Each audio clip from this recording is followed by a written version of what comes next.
Ànábì Muhammad àti àwọn mùsùlùmí yòókù wọn kì í fọ ẹnu, wọn kì í rè èékánná, wọn ò dẹ̀ kì í wẹ̀, wọ́n máa ń gbá, wọ́n máa ń rùn. Ìdí nìyẹn Jùbìrí ò wá for a very long time. Ìgbà tí Jùbìrí wá dé, ọ̀rọ̀ tí Jùbìrí wá mú wá òun lẹ kọ́kọ́ kà yẹn. So sábàbù nùzúl ẹ̀ òun ni mo gbé sókè yìí. A máa ka ti Wahid. So sí ìtẹ́yìn òní, ẹ jẹ́ kí n kà á fún yín kẹ́ lísìn kẹ́ máa gbọ́. Abẹ́ máa kà á fún wa. ẹ máa kà á. Okay now. Ó lè bá Ẹ bá wa mute ọ̀dọ̀ yín ṣe kinní díẹ̀ so ẹ máa gbọ́ o. Ẹ̀yin èèyàn wa a fẹ́ ka sábàbù nùzúl fún èèyàn tẹ́ bá ṣe ń gbọ́ nǹkan tó ń jẹ́ sábàbù nùzúl. Sábàbù nùzúl ni ìdí tí àyà fi sọ̀kalẹ̀, reason for revelation. Kí ló ṣẹlẹ̀ tí àyà fi jábọ́? Ó ń lọ báyìí pé we angel came not down save by the commandment of your Lord. Ó ní àwa màláíkà a ò sọ̀kalẹ̀ wá nípa àṣẹ Allah. Wọ́n dárúkọ àwọn mùsùlùmí yẹn ó pọ̀, mo máa wá gbé láti ọ̀dọ̀ Ibn Abbas who said, Ó wí pé the messenger of Allah, Allah blessed him and gave him peace. Muhammadu òjíṣẹ́ Allah kí Allah fún ní ìdẹ̀ra. Said to Gabriel, peace be unto him. Ó wí fún Gabriel kí ìdẹ̀ra wà pẹ̀lú rẹ̀. O Gabriel, what prevents you from visiting us more often than you do? Ìwọ Gabriel, èé ṣe tí ò yọjú sí wa bó ṣe máa ń wá tẹ́lẹ̀, kí ló dé? And so this verse was revealed when the angel came not down, saved by the laws of command. Àyà ìsọ̀kalẹ̀ nígbà tí Jùbìrí sọ̀kalẹ̀.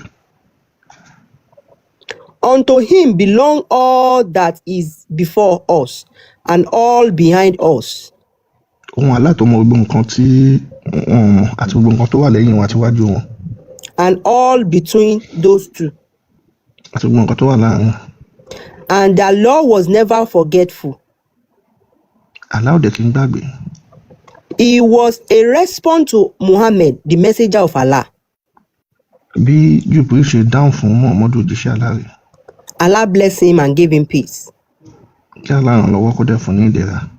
This was narrated by Buhari from Abdul Uman from Uman Ibu. Buhari àti Abdul wọn ṣàlàyé. The angel of Gabriel took quite a while to come and visit the messenger of Allah. May Allah bless him and give him peace. Jùbìrí kò wá kí Muhammadu fún ọjọ́ pípẹ́. When he finally came to him, he said, tó wá bá Muhammadu wípé ìwọ Muhammadu. Did I took too long to come to you? Ṣé mo jẹ́ kó jẹ́ lọ́jọ́ pípẹ́ tí tó wá bá ẹ tí tó yọjú sí ẹ ìwọ Muhammadu? The prophet said he did. Muhammadu ní bẹ́ẹ̀ ni, ó pẹ́ tó wá ó yọjú sí mi Jùbìrí. Unto which the angel said, Jùbìrí wá ń dá Muhammadu lóhùn pé ìdí tí mi ṣe wá rèé o. Why should I have not delayed my coming? Kí ló dé tí mi ní sá fún ẹ tí màá máa wá á sá fún ẹ? When you and the community of the believer did not polish your teeth. Chai, tó jẹ́ pé ìwọ Muhammadu àti gbogbo àwọn ará Kùrẹ́ṣì, àwọn ará bọ̀yìn ará Saudi ẹ̀yin Muslim, ẹ kí ń fọnú ẹ kí ń wẹ̀ ẹ máa ń rùn bí ìgbẹ́, ayé yín ti ta. By using small stick, do not cut your nails. Kó o kàn lọ́wọ́ àkàn kó o gé ìkànnà ẹ̀ kó o mú gí pákó kó o fi fọyín ẹ̀ ó wá dìṣòro fún ẹ orí páyé ti bàjẹ́ Muhammadu. And do not clean the joints of the finger. Gbogbo àwọn ọmọ ọ̀ka ẹ̀ tẹsẹ̀ tọwọ́ ẹ̀ ò lè gé ò lè nú. Ṣé rí pé ẹ̀yin Àràbù ẹ̀yin Muslim ẹ̀dẹ̀ tí ayé yín ti bàjẹ́ ẹ̀yin lẹ wá ní Muhammadu mú ìmọ́tótó wá sílẹ̀ Yorùbá ẹ̀ orí burúkú ti bá Muhammadu. And then he added, we angel came not down save by the commandment of your Lord. Jùbìrí wá ní ìdí tó mọ̀ ṣe wá nìyẹn o tó yálà ní kó má lọ bí ìdọ̀tí bí ẹ. Ẹ jọ̀ọ́ kí n sáré kọrin. Burúkú. Ìmọ́tótó ló lè ṣẹ́gun àrùn gbogbo. Ìmọ́tótó ilé, ìmọ́tótó ara, ìmọ́tótó oúnjẹ, ìmọ́tótó ló lè ṣẹ́gun àrùn gbogbo. Wọ́n tún ní wẹ̀ kí o mọ́, gé èékánná rẹ, paṣọ rẹ, jẹun tó dára lásìkò máa jẹun. Àwọn wèrè a ní ìsìláàmù ló mú bá lójú kí ló kọ́ wa bá a ṣe ń wẹ̀, ìsìláàmù ló kọ́ wa bá a ṣe ń múra, ìsìláàmù ló mú wá olóòórùn. Àwọn olóòórùn, àwọn òfegè, irọ́ lásán. Àpá sábàbù nùzúl àyà tẹ kà ní Lárúbáwá yẹn. Muhammadu yàgbẹ́ kó tàǹbà, ó jẹun kò fọyín kò wẹ̀. Jùbìrí gan tún sá fún, Allah sá fún. Àfáà ilẹ̀ gbóhùn sókè.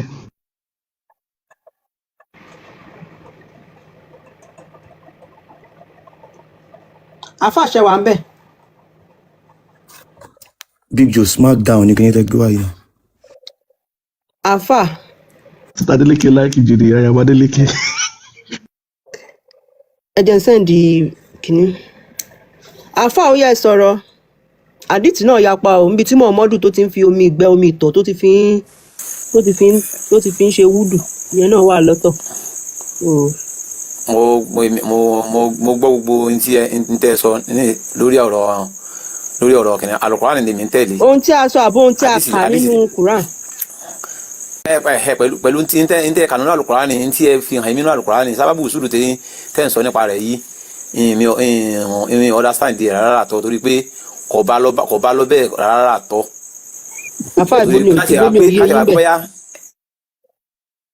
ibo ni òye yín bẹ̀. nígbà téèyàn bá ń sọ fún yàn pé àwọn èèyàn rẹ tí mo wá máa bá torí tí jùbìlì tẹ̀ ń sọ yìí tó bá wá sórílẹ̀ ó lójú àwọn tí máa ń fojú ó lójú àwọn tó lè rí. ó dẹ̀ pé ẹ gbọ́n nǹkan ṣẹ́yìn ni àfa ẹ̀dá ṣe báyìí ṣẹ́yìn ni sábàbù náà zoom mi áyà àtàkà yẹn kẹ́yìn gbé tiní wá kàkà kí tó wá ṣàlàyé lè fún yín ṣe mọ̀ pé ẹlẹ́lẹ̀ báyìí lẹ́ẹ̀bá wọlé mo ṣe ẹ jẹ́ kí n fẹ́ ǹdẹ̀ náà ṣẹ́yìn ní míì tẹ́ fẹ́ gbé fún wa. Hadisi ni tẹgbíwá yìí nìsí. No, make hadisi ni tẹgbíwá yìí nìsí. This is not hadith. Àfáà ṣe mọ̀kọ́ tó ń jẹ́ hadith. Ilé òun ṣe hadith o. Ṣe mọ̀kọ́ tó ń jẹ́ sábàbù nọ̀zù. Ẹ ṣàlàyé sábàbù nọ̀zù fún mi. Ṣé ṣọ́ọ̀pá àfáà níyàn bí ẹ̀kọ́ ń jẹ́ orúkọ yẹn? Sábàbù nọ̀zù náà ni pé sábàbù nọ̀zù náà ni pé n tó ṣokùnfà n tí ó mú nǹkan dé. Nǹkan tó ṣẹlẹ̀ táyà fi jábọ́. Sábàbù sùúrù náà. ẹ mọ̀ pé ẹ ò dùn ṣé ọ̀pẹ ti kọ́kọ́ káyà yẹn. ṣùgbọ́n tí ẹ máa gbọ́ sábàbù sùúrù tí ọ̀rọ̀ tí nǹkan bá ṣẹlẹ̀ tí ànábì láyà tí kùmínà àwa ni kì í sọ̀rọ̀ ìfẹ́ nú bẹ́ẹ̀ sì kì í sọ̀rọ̀ ara rẹ̀ tí ọba tí kò bá rí kò ní sọ bí ìgbà tí èèyàn fẹ́ kọ́ èèyàn ní ìmọ̀ra torí pé àwọn pé tọ́pìkì kan ní àtọ̀há nígbà tí àwa ní ilé kí o.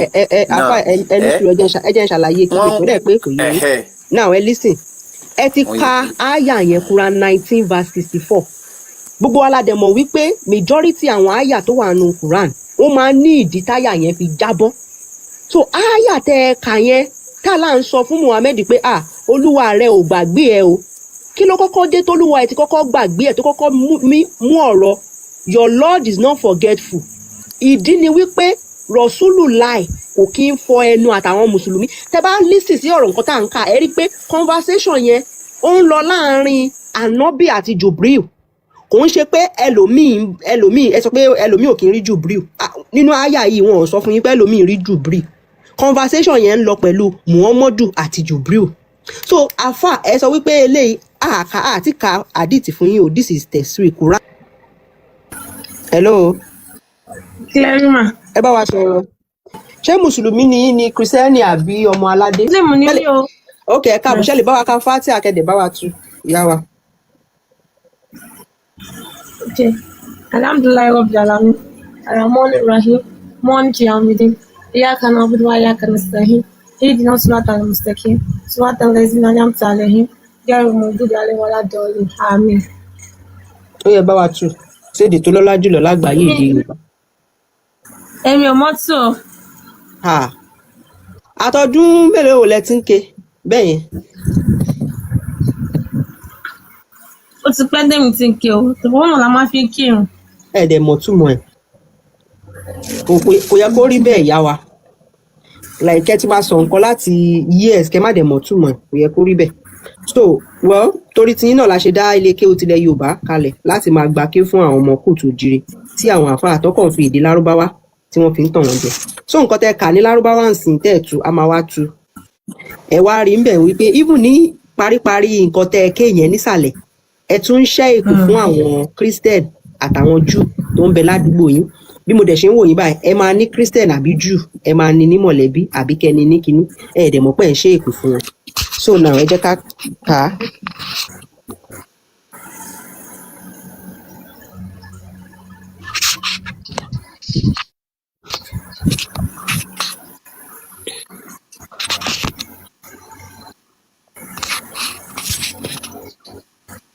So Fatia lele. Ṣé bó ṣe wà nínú Quran ni àbí àwọn èèyàn ló customize ẹ̀? wọn ò customize ẹ bó ṣe wà náà ni ṣé mọ̀ pé èdè tẹsán ń sìn ó kọ̀ dàbí ó dàbí èdè ní bí èdè tí mo sọ yìí bí English ṣe dàbí èdè bẹ́ẹ̀ náà ni all other language wọ́n ṣe dàbí èdè so ilé ayé dẹ̀ ti rọ̀ nísìnyí ṣẹ́rí tẹ́ bá lọ sí ìlú kan tó jẹ́ wípé ẹ gbọ́ èdè wọn ṣẹ́rí ẹ lè lo Google Translator ẹ máa gbé sẹ́nu ẹ̀ báyìí Google Translator á dẹ̀ máa translate nǹkan tẹ́ nìyẹn sọ fún yín so ilé ayé ti rọrùn èdè lásán lẹ́ẹ̀kan sọ tẹ́ ẹ̀ mọ̀ túmọ̀ ẹ̀ so now nísìnyí ẹ jẹ́ ká wá tún nǹkan tẹ́ sọ ní lárúbáwá number 1 tẹ́ kọ́kọ́ sọ ó ní in the name of Allah the most compassionate and the most merciful. Ní orúkọ Allah tó jẹ́ aláàánú àti aláàánú jùlọ. All praise is for Allah, Lord of all worlds. Gbogbo ọpẹ́ ni fún Allah, Ọlọ́run lòun jẹ́ adarí gbogbo ayé. The most compassionate and the most merciful. Aláàánú jùlọ. Master of the day of judgment. Olùdájọ́ ọjọ́ ẹ̀san. You alone we ask for help. You alone we worship. Wọ́n ní òun nìkan ni wọ́n ń béèrè ìrànlọ́wọ́ lọ́wọ́ ẹ̀, òun nìkan ni wọ́n ń jọ́sìn fún. Guide us along the straight path. Wọ́n ní kó tọ́ wọn sójú ọ̀nà tààrà, ọ̀nà tó rú. The path of those you have blessed, not those you have displeased with, those who are astray. Ọ̀nà wọn tó rán lọ́wọ́ kò ń ṣe ọ̀nà wọn tó ti ṣìnà, àwọn ẹni ìbínú, ẹni ṣìnà, àwọn Christian àti Júù. So ìyá wa ṣe mọ̀ pé a ti ń tó bọ́ láti sàlẹ̀ ẹ̀rí ìsàlẹ̀ yẹn ẹ̀yin mùsùlùmí ẹ wá ń sọ fún Allah pé o Allah tọ́ mi sí ọ̀nà àwọn tó ti bùkún fún kò ṣe ọ̀nà àwọn tó ti ṣẹ́bi lé so ibi tá a máa ti wá pé àwọn òlàlá ṣẹ́bi lé tá là ń bá wíńbẹ̀ yẹn ìdí tí tẹ̀sírì fi wà nìyẹn ṣe rí tẹ́ bá ń ka Quran láìsí tẹ̀sírì ẹ kàn ń bẹ́ni pé ẹ kàn ń ka Adé go to school láìsí tẹ̀sírì ọ̀sábàbù nùzù Quran ò tí ì pé ibẹ̀ la máa ti mọ̀ kí làlá ń sọ àwọn ò ló ń bá wí kí ní ìṣẹ̀lẹ̀ tó ṣẹlẹ̀ tí àyà yẹn fi ṣe kíni tí ó fi jábọ́ láti ibi tó ti ń bọ̀ so now ẹ jẹ́ ká wo ti ìsàlẹ̀ yẹn so òun ní ti Ibn Abbas Al-Jalalain la máa kà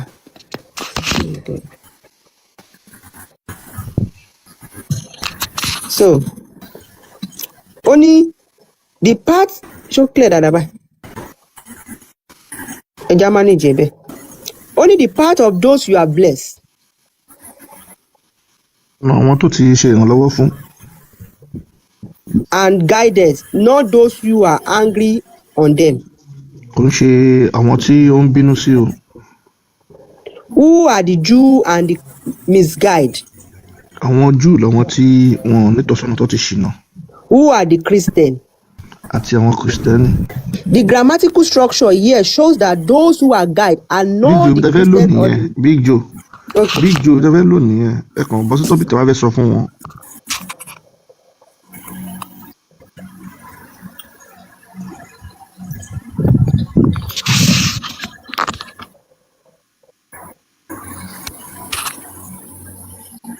tó ìyá wa ṣe ti rí fatia yẹn ẹ dẹ̀ ti gbọ́ ìtumọ̀ ẹ̀ tẹ́ ẹ̀ mọ̀ látọjọ́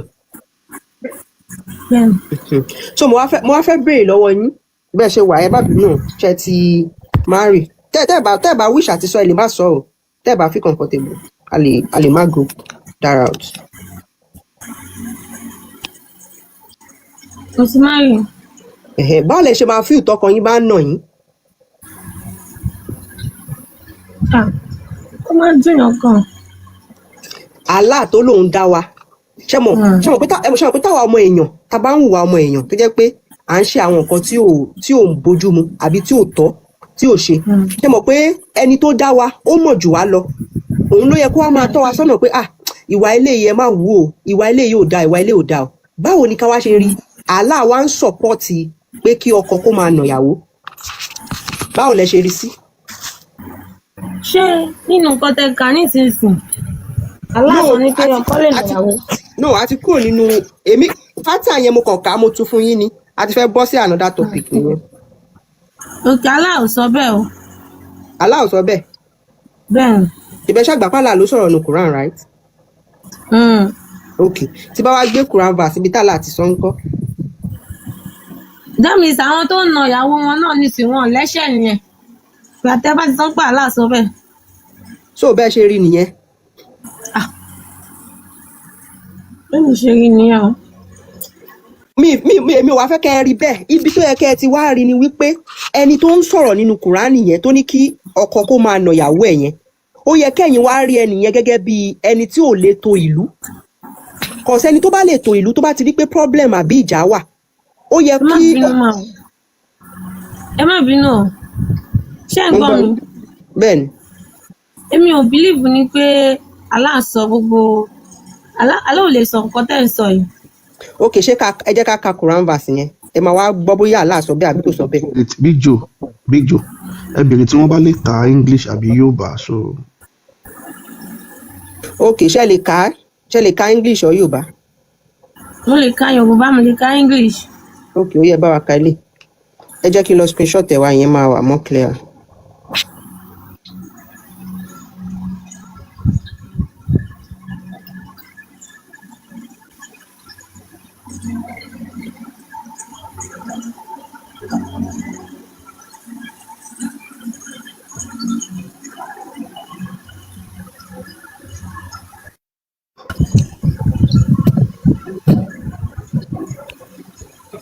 So, mo ti gbé wá.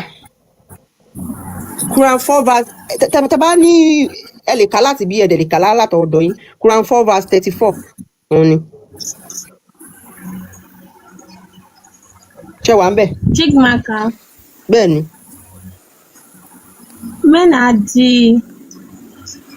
the kilele. Caretaker. Or men are the caretaker of woman, as men have been provisioned by Allah over woman and taking with supporting them financially, and righteous women are devotedly obedient, and when alone protective of what Allah has entrusted them with, and it if you sensitive content for you. Ẹ bá wọn gbé mi ò rí kíní ẹ̀ dáadáa. ẹ bá wọn gbé ètò ní black background wá Big Joe, black background. Ètò ní white yẹn wọn rí dáadáa, ẹ fún wọn ní ètò ní black background. Káwọn kà á fún mi náà. Ìyàwó Abíọ́lá tẹ bá kà ó máa dá màlẹ̀ tẹ yé yín. Big Joe ẹgbẹ́ ètò ní black background sí.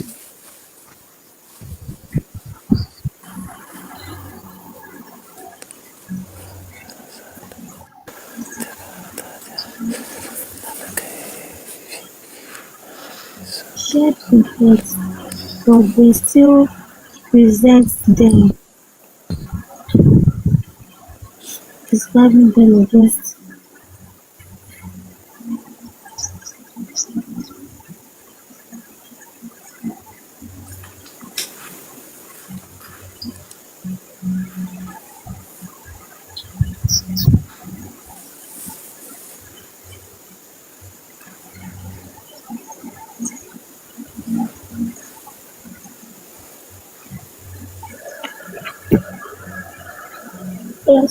MS wà ń bẹ̀. MS ẹ̀yin kọ́ mo sọ ìyá a ní ìdẹ̀lómi tó máa gbé Quran jáde ọ̀dà Big Joe available. MS. No.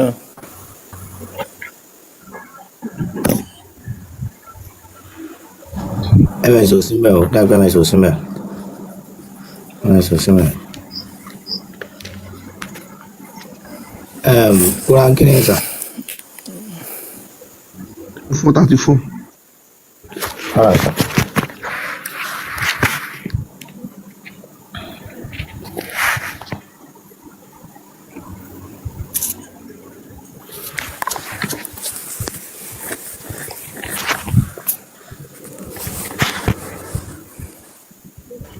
Mo ti dé bàbá.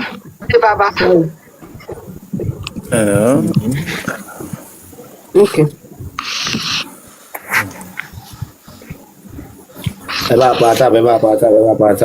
Ṣé ẹ̀ ń rí báyìí yá? Mo wà pẹ̀lú yín. yà ṣe wọ́n wà rí ní fídíò wọn rí ti tẹ́lẹ̀ náà ló wà ń bẹ̀ kó kílè òun dáadáa rárá òun kọ́ àti tẹ́lẹ̀ yẹn lèmi yìí rí o ní. òun kọ́ ẹ̀wù dáadáa. Ilẹ̀ báyìí náà. So ẹ jẹ́ kí sáré bá yín ka ìyá wa bóyá kẹ́ máa lis ten so that I lè fast. Now ó ní men are the caretaker of women. Ó ní ọkọ òun ni ó máa ń ṣe ìkẹ́ àti ìgẹ̀ fún obìnrin. Since Allah has made some of them excel the other. Ó ní Allah ti jẹ́ kí ìkan kó jẹ́ bí ọ̀gá àbí olórí léèkejì. And because of the wealth they have spent, so the righteous women are obedient. Ó nítorí owó tí wọ́n ń ná fún àwọn ìyàwó wọn ààbò tó wá láti ọ̀dọ̀ Allah. As for women whom you feel rebellious, Allah wá ń bá àwọn ọkọ sọ̀rọ̀ pé o fún àwọn ọkọ àwọn ìyàwó tí o bá tó fúnra sí kí ló sọ fún ó ní convey them and leave them apart in bed. Ó ní kọ́kọ́ ṣe kíni kọ́kọ́ ṣe wáàsí fún wọn kó wá ṣe kíni kó wá yẹra fún wọn ní ibùsùn.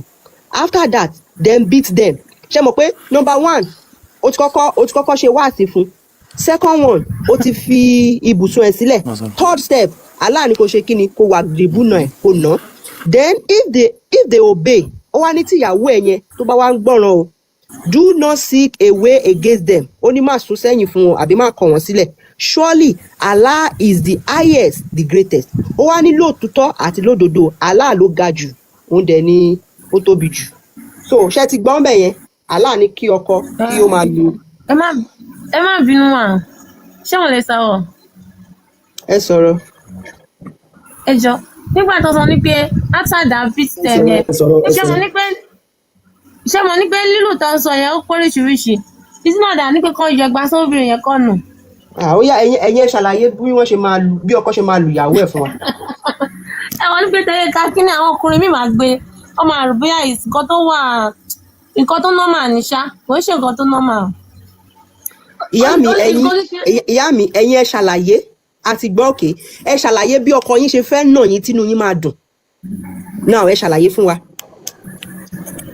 Ṣé mo wí pé mo fẹ́ kẹ́ máa gbọ́ ọkùnrin yẹn lè máa súnmọ́ obìnrin yẹn ní kí àwọn obìnrin ní ẹ máa gbọ́ ìyẹn tí kọ́kọ́ wà ní first step ẹ máa gbọ́ mi. Allah ní pé wàá kọ́kọ́ bá sọ̀rọ̀ wàá convince ẹ̀ wàá bá sọ̀rọ̀ wàá ṣe ìyẹn ní first step.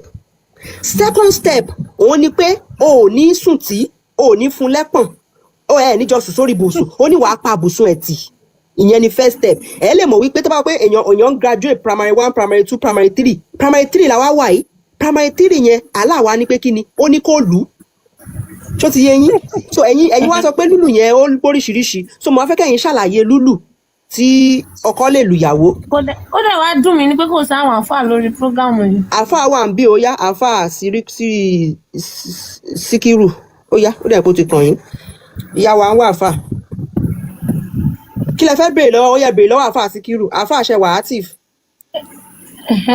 Ẹ mọ̀ nǹkan tẹ́mi tí aláì sọ pé ó dùn mí pé kò sáfà lórí ẹ mọ̀ ní pé English kìíní. àfáà Síkírù ó yẹ tán máìkì. Lárúbáwá náà fi kọ́ but I don't know maybe àwọn èèyàn tó translate ẹ̀ sí English bóyá ọkọ̀ the right thing tẹ́mi ò lọ lárúbìn gbọ́dẹ̀ lárúbáwá.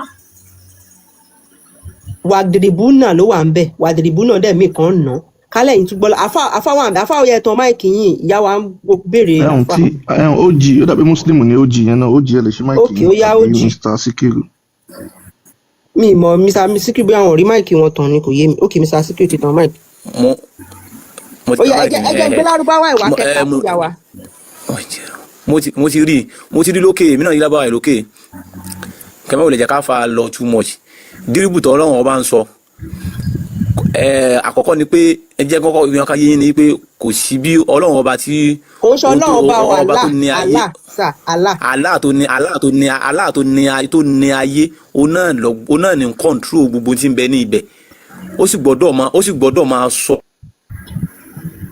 kì í ṣe olè fi ọ̀rọ̀ pamọ́ sí orí àfáà sọ pé kẹ́ ẹ ṣàlàyé. ṣe rí dírìbù tó yẹn sọ́nbẹ̀ yẹn kí wọ́n na obìnrin yẹn kò nígbà tá a gbọ́ àwọn tá a gbọ́ àwọn ọ̀làbọ̀ kan náà àwọn àbàbà tí a bá fẹ́ ná yàn wọ́n fi àfáà ẹ̀ ó jọ nǹkan tí ìyàwó fẹ́ confam ni wípé kó tó di pé máa ṣàlàyé bí wọ́n ṣe máa nà àbí nǹkan tí Allah ń sọ bí nínà yẹn ṣé nínà wà ń bẹ ìyẹn kọ́kọ́ ní ìyàwó kọ́kọ́ fẹ́ mọ̀ nínà wà níbẹ̀. ẹ̀yin wá fẹ́ ṣàlàyé bó ṣe máa nà ó sí. ìbánisọ̀rọ̀ wà so níbẹ̀ ìyá wa ìfẹ́ wọ́n fẹ́ olójú ṣàlàyé bí ìbánisọ̀rọ̀ ọkọ ló ṣe tún máa kan nà nínà ìyàwó ń sìn ó yá ẹ máa gbọ́ ó yá ń gbọ́ yín sà.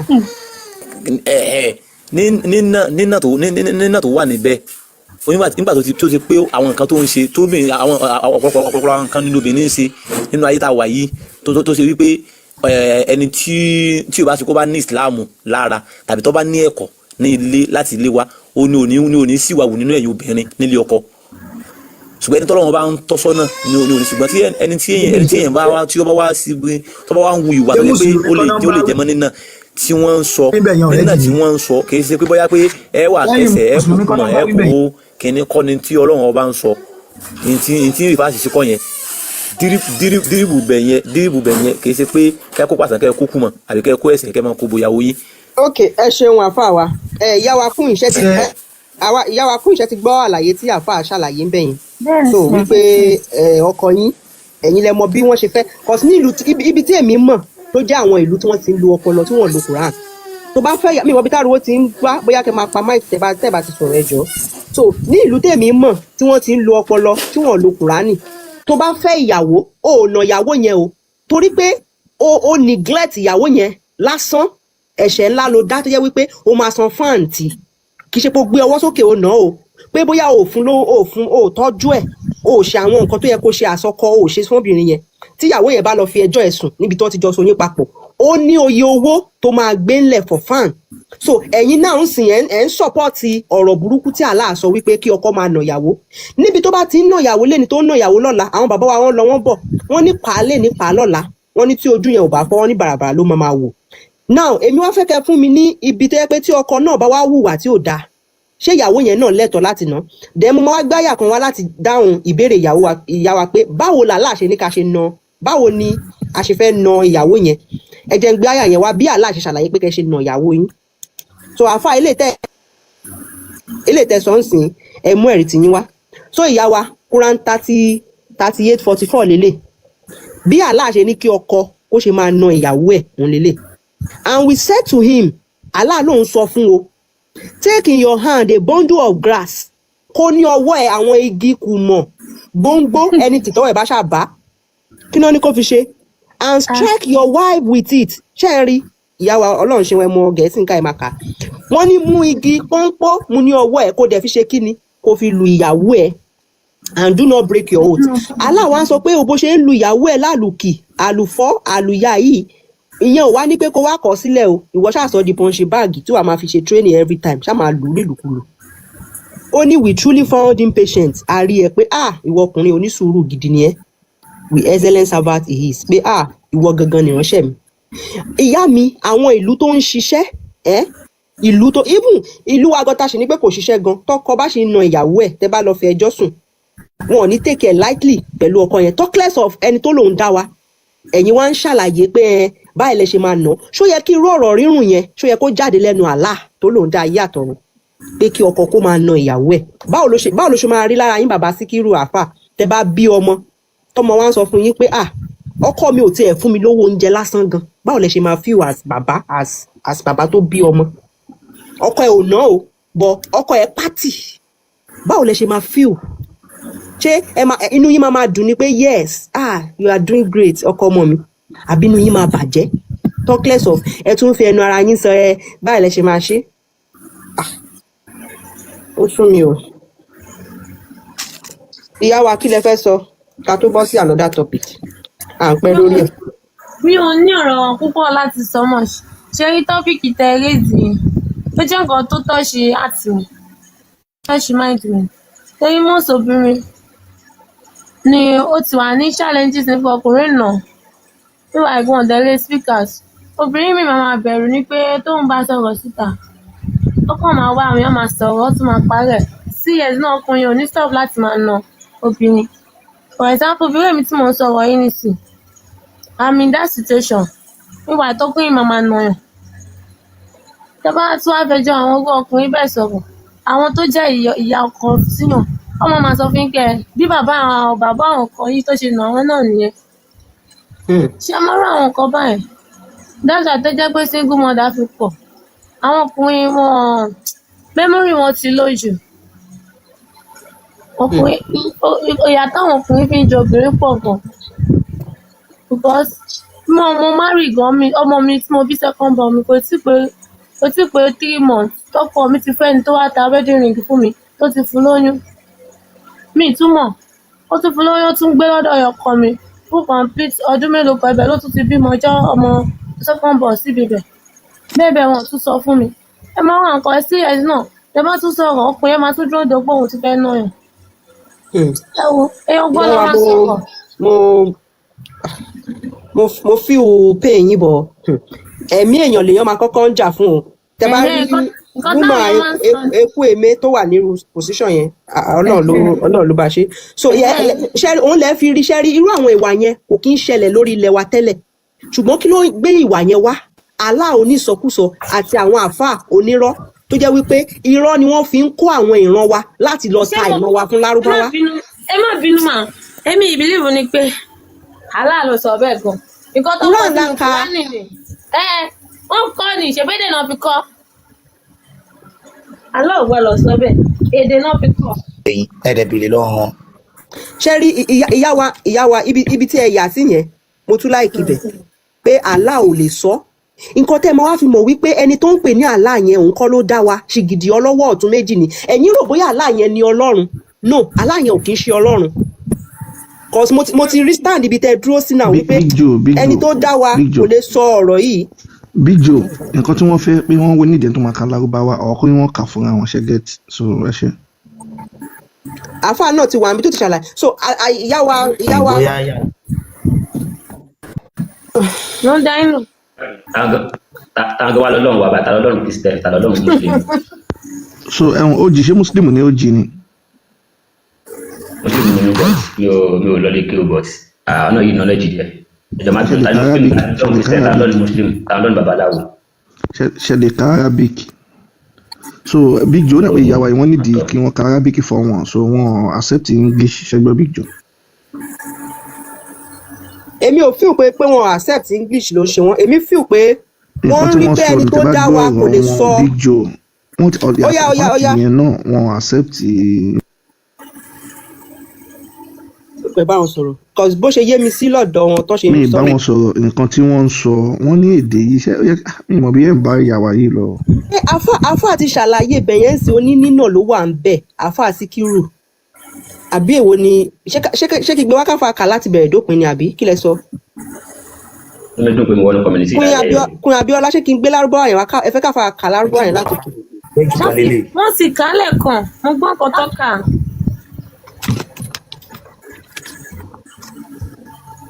ẹnbẹ bá gbé ṣéèkì kan sókè ṣéèkì yẹn náà lè kà lárúbáwá gbé wọn sọ. ṣéèkì yẹn náà lè kà lárúbáwá gbé wọn sọ. ṣéèkì kan ni ẹ káàbọ̀ òun ṣe ẹjọ mi ò tún náà kan fi gbé Kùránì dé sá káàbọ̀ ẹ kálẹ̀ o. ẹ kálẹ̀. ẹ ká. ẹ bá wọn gbé sí 434 yẹn ṣẹgbẹ́ Big Joe.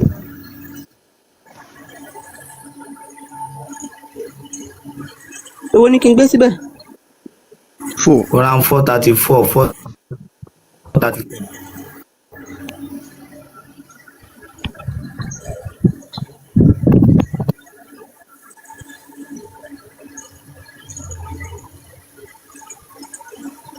ó yá fa ó yẹ bá wọn kà ẹ bá wọn kà.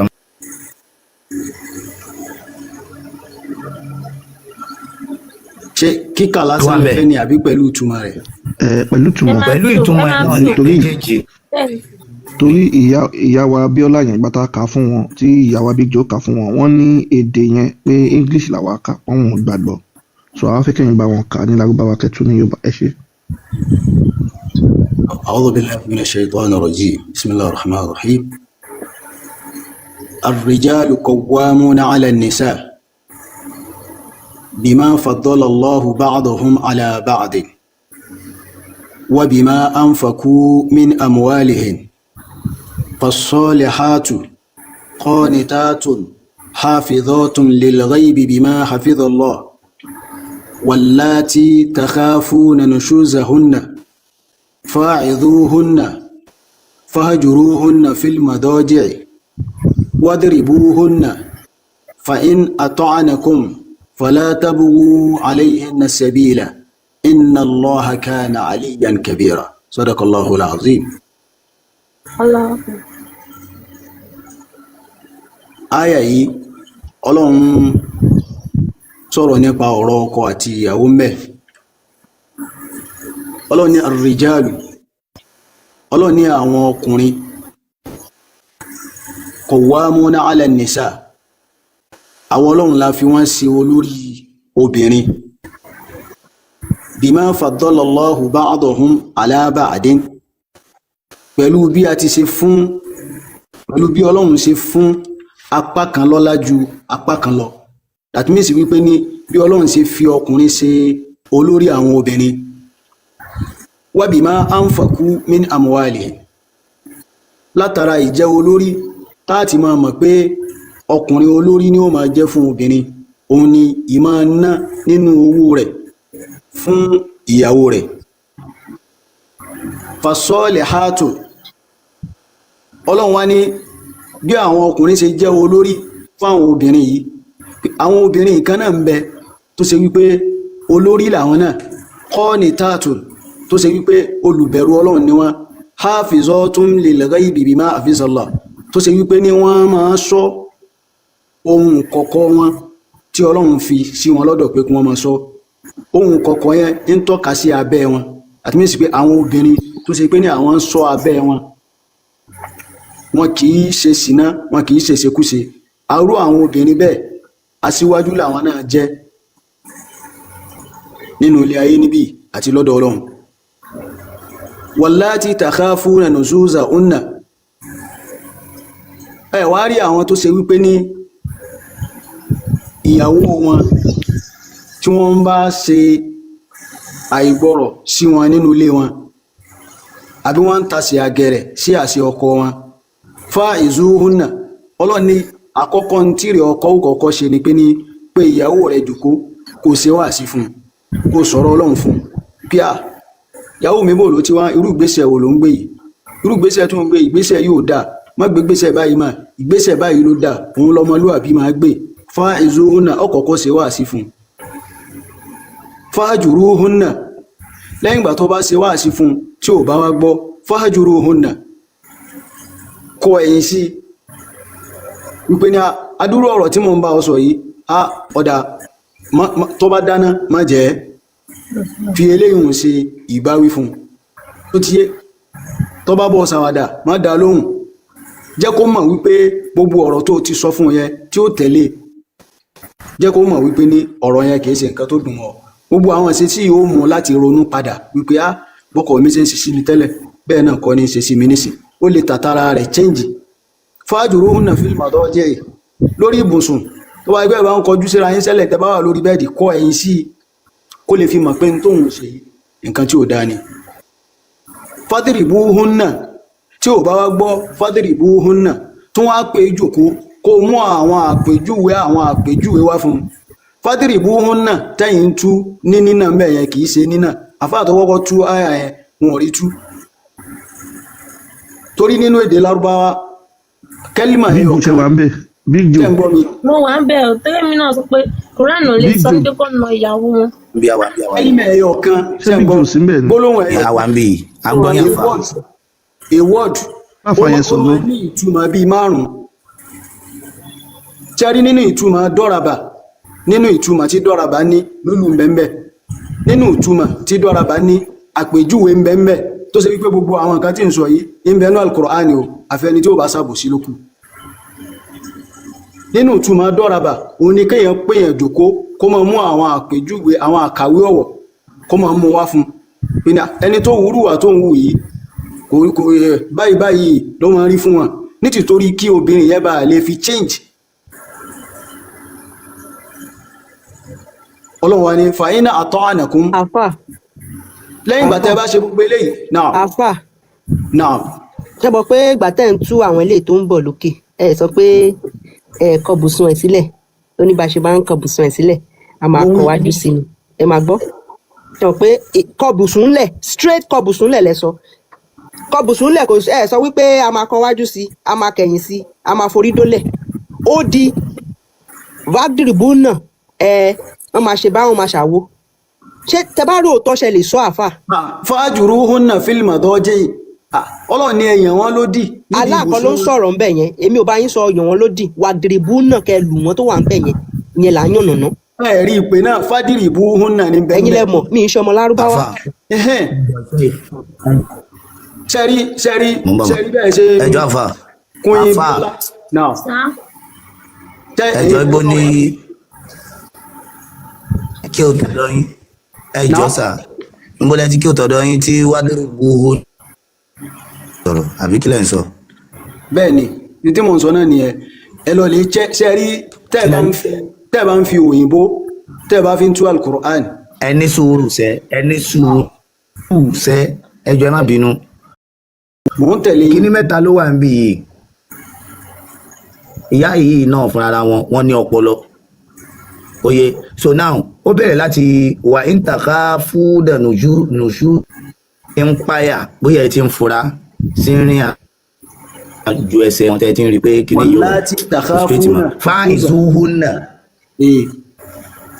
fa ìzúhùnà ẹ bá wọn sọ̀rọ̀ ìyẹn ti kọ́kọ́ ṣáájú ẹ bá wọn sọ̀rọ̀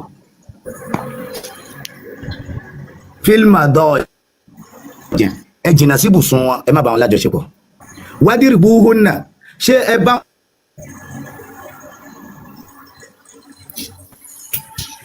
ẹ àfà náà ṣé nígbà tó ti pé fáìn zuhùnà ẹ bá wọn sọ̀rọ̀ tí wọn ò bá gbọ́ ẹ ṣe kí ni ẹ jìnnà sí ibùsùn wọn tí wọn ò bá tún wá gbọ́ wádìrìbùhùnà mo ní kí lẹ fẹ́ wá tú yẹn sí ṣé kó tún bá wọn sọ̀rọ̀ lẹ́nu sọ ń bẹ̀ yẹn àbí kí ni. fadribuhunna tó ti pé kán pé jókòó kán tún mú àwọn àkàwé ọ̀rọ̀ wá fún dọ́ra bá mẹ́yẹn sẹ́ńgbọ́. ẹni jókòó ẹni sùúrù. kìí ṣe nínà tí mo fẹ́ jẹ́ kẹ́ mọ̀ nìyẹn tẹ́ẹ̀rí tẹ́ẹ̀ bá ń fi òyìnbó tẹ́ẹ̀ fi ń tú ayé alukur'an tẹ́ẹ̀ bá ń fi òyìnbó tẹ́ẹ̀ bá ń fi translated Quran tẹ́ẹ̀ bá fi ń tú alukur'an mo ní tẹ́ẹ̀ bá ti ń fi translated. ṣe mọ̀ nǹkan tẹ̀ ń ṣe sá. kí ló tí mi ò mọ̀ nǹkan tí mò ń ṣe. nǹkan kí nǹkan lẹ gbé lọ́wọ́ mi báyìí ẹ ti ń sọ̀rọ̀ ẹ ti ń fi hatred ẹ ti fi mo ti ń rùn nínú ọ̀rọ̀ yín kò yẹ kó rí bẹ́ẹ̀ tó bá ṣe pé kò tọ́ tó bá ṣe pé ẹ bá fẹ́ jẹ́ kí àwọn nílé kéwù tá a jọ ké nílé kéwù tí mo lọ tí mo là ìmọ̀ yọ ọdún bẹ̀. ilé kéwù wò lẹ́nu kéwù tí mo lọ tí mo là ìmọ̀ yọ ọdún. àìmọye ọdún. àyà tẹ̀ ń pè ẹ̀rí pé you don't pronounce it. bàbá àtìlá yóò ní àìpé nẹ́tíwọ̀kì yín. you don't pronounce it very well. ẹni yóò wà honest now. lọ́nà wo ni wà honest. irú àfa ò lélẹ̀. tẹ̀tìrì báyìí. ẹ̀sùn òdodo kí ló wà mẹ́yìn. ń já sí wípé ní nǹkan tẹ́ gbé lọ́wọ́ nínú community yìí ẹ fi ń ba alukurani àti islam. àfa ẹ̀yin lẹ ń parọ́ náà. tó wà ń bẹ̀ yẹn máa pa irọ́ mọ́ ọ̀pọ̀lọpọ̀ èèyàn ló ń wò yìí. ọ̀nà wo mo fi kí ló wà ń bí báyìí wádìrìbùhùnà kí ni aláǹsọ̀ ń bì. bàbá tó láyé ẹjọ ẹ ó dànù ìyá wa kún yìí ẹ máa bá ọ̀rọ̀ yìí lọ àbíkẹ́ tẹ́bà ní tan ara yín jẹ àwọn àfa àbọn ṣe máa ń parọ́ lẹ́tí rí o ṣé mo pé àkọ́kọ́ ìpele àkọ́kọ́ aláàní kẹ́ ẹ gbé wọn jókòó kẹ́ ẹ bá wọn sọ̀rọ̀ ìpele ẹ̀kejì ó ti ní kẹ́ ẹ ya ibùsùn wọn èèyàn tó ò bá sùn tó ò sùn sí the same bed díẹ̀ third stage wàgìrìbù náà àfa àti wá sọ fún wa pé ká bá sọ̀rọ̀ ẹ dẹ̀ ń parọ́. ta ni ń parọ́. ẹ̀yin lẹ ń parọ́. lọ́nà wo mo fi ń parọ́. cause wàgìrìbù náà kẹlù ní kẹlù. nǹkan tẹ́ mọ̀. báyìí ṣe mọ̀ pé nǹkan tí mi mọ̀. ìmọ̀ tẹ́ mọ̀ ń pa rẹ̀ tẹ́ ń tú ẹ̀ ń confuse àwọn èèyàn nínú community yìí nìyàwó. confuse abẹ́yìn lẹ̀ ń parọ́ fáwọn èèyàn tẹ́ ẹ̀ sùn tọ́ ẹ sọ òótọ́ nǹkan tí Allah sọ. kí ló dé bẹ́ẹ̀ yàyà fún yàrá yẹn àfa yìí ṣẹ́rí tá à ń sọ ṣẹ́rí pé àwọn àfa yìí lọ ta wa. ṣẹ́rí báyìí. bàbá ìtọ́lá ẹja bèè lọ́wọ́ òjì ṣé kàlárúbáwá. àwọn tẹ mú sọ́wọ́ ń bíbà yìí gan àwọn náà ó yẹ kó ti. ẹ̀yẹn pa arúgbó kì í ti rọ́lẹ̀ wá pa ń tì í ó jì ìṣẹ́ mọ lárúbáwá ń kà. àwọn àfa ìṣòro lẹ yóò báyìí gbogbo yín níṣòro lẹ yóò báyìí. àwọn akéwù tọrọ jẹ aparọ́kọ́lé aparọ́ra mọ́tò bàbá òjì ṣẹ́ wà ń bẹ̀ tẹ́ẹ̀bà síbẹ̀ ká drop yín kàn sẹ́ẹ̀ lè máa occupy space àwọn èèyàn tó fẹ́ sọ̀rọ̀ pọ̀. ẹ jẹ́ sáré bá ìyá kún ìsọ̀rọ̀ bí jọ ẹ̀ ń sọ̀rọ̀ ìyá kún ilẹ̀ kalẹ̀ ṣé wà ń bẹ̀. Kálẹ̀ sà. so ṣé mọ̀ pé nínú Islam obìnrin ò ní èrè kankan nínú Islam ṣé mọ̀ àbẹ́ mọ̀ kí ni obìnrin ò ní. obìnrin ò ní èrè kankan èrè ẹ̀ mọ̀ tó mọ̀ èrè gain nínú Islam ṣé mọ̀ àbẹ́ mọ̀. obìnrin lérè náà ọmọ èèyàn lérè yan. kí ni ṣé Islam ló fún yín lọ́mọ ni. so ẹjẹ ṣàlàyé fún yín tí àwọn ẹ má ọkùnrin nínú bínú Islam sá tó ẹ sì mọ̀ ní ní pé àlùjọ náà. nínú Islam náà wọ́n máa ń sọ ní pé tí a bá ń kírun lọ́wọ́ tí òbí wa bá pè wá a lè járun àti tí ìyá èèyàn tó máa ń pèèyàn èèyàn máa járun lórí irun yẹn torí tó bá gbọ́ fọ́ìsì òbí ẹ̀ lórí irun ó lè járun.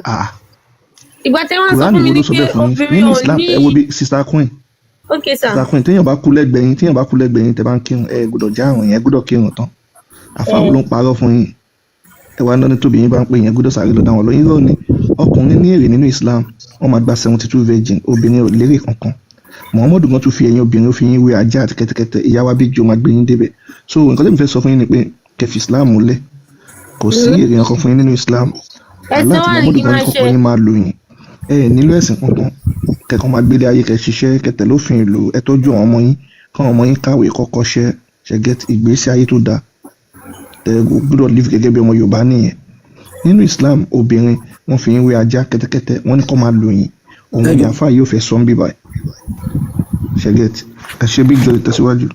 ẹ jọ gbé mi síbi screen náà ẹ gbé mi síbi screen.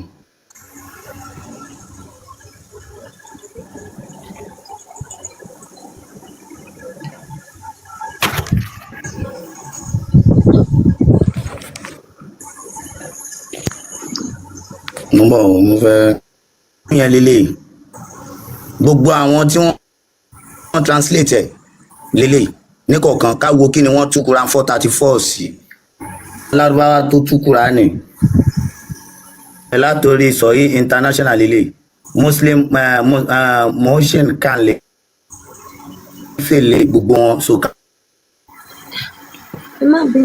الرجال قوامون على النساء بما فضل الله بعضهم على بعض وبما أنفقوا من أموالهم فالصالحات قانتات حافظات للغيب بما حفظ الله هن فاعزوهن في المضاجع واضربوهن بتاع لوني imbensi ni pé only are in charge of women so ibi tá ní di gangan advise them fine so honor you advise them ẹlẹ́kejì forsake them in bed fine so honor nìyẹn o. ẹ jẹ́ má bínú o àwọn èèyàn kan comment ní bíbá mo ní tí ọ̀kan sọ pé ọmọ ọ̀tẹ̀ ní queen. strike them a ní kẹ́ ẹ fi comment section là kí wọ́n comment section yín báyìí strike them pé kó gba mo ń bọ̀ translation mi tún lélẹ̀ o their bed má bá wọn pín bed pé and the last beat them the very beat them kíní lélẹ̀ fix ó sún wa kíní gan only thing you banish them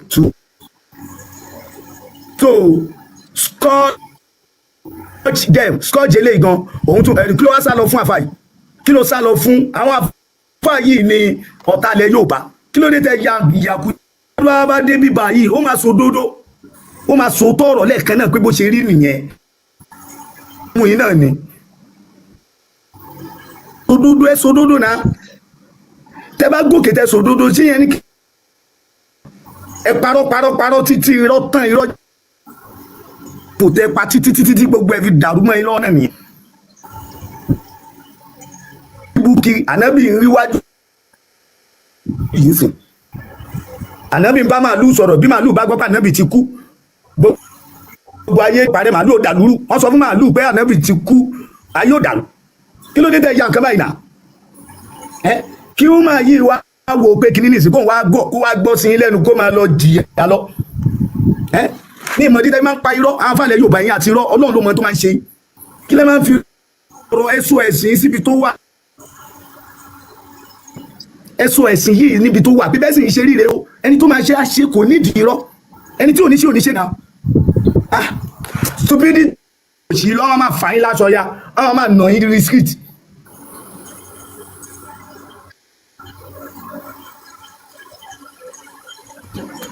ó wá débí yín sí ó tútùkùtù ó wá rí báńtù kí ni ó wá sá lọ kí ló.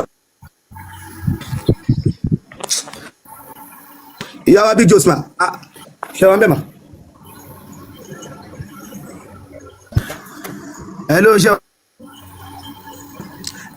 queen. ok ẹ wo bí ẹ wo bá àwọn bàbá wa ò kí ń gbà kéyìn oyè ẹ̀sìn àwọn ẹ̀sìn wa àwọn náà introduce gbogbo wàhálà yìí sí wa ẹ̀sìn ló introduce ẹ̀ sí wa ẹ máa sọ fún ẹ pé kọ́nà obìnrin oyè ẹ̀yin tún fẹ́ máa defend ẹ̀ nà báwo ló ṣe gbọ́dọ̀ nàyàn kódà ní àwọn ọlẹ́bì kan gan òbí ò ní ráìtì láti nà ká tó lọ́kọ síyàwó lura wọn fún nìsín sọwọ́ ẹ jẹ́ nìyẹn ó dàbí kó jiyàn ò sí mẹ́ bóyá kẹ́ bá. ẹ kálẹ́ o Mr. Dare ẹ kálẹ́ o kí lẹ́ bá a sọ ẹ kálẹ́.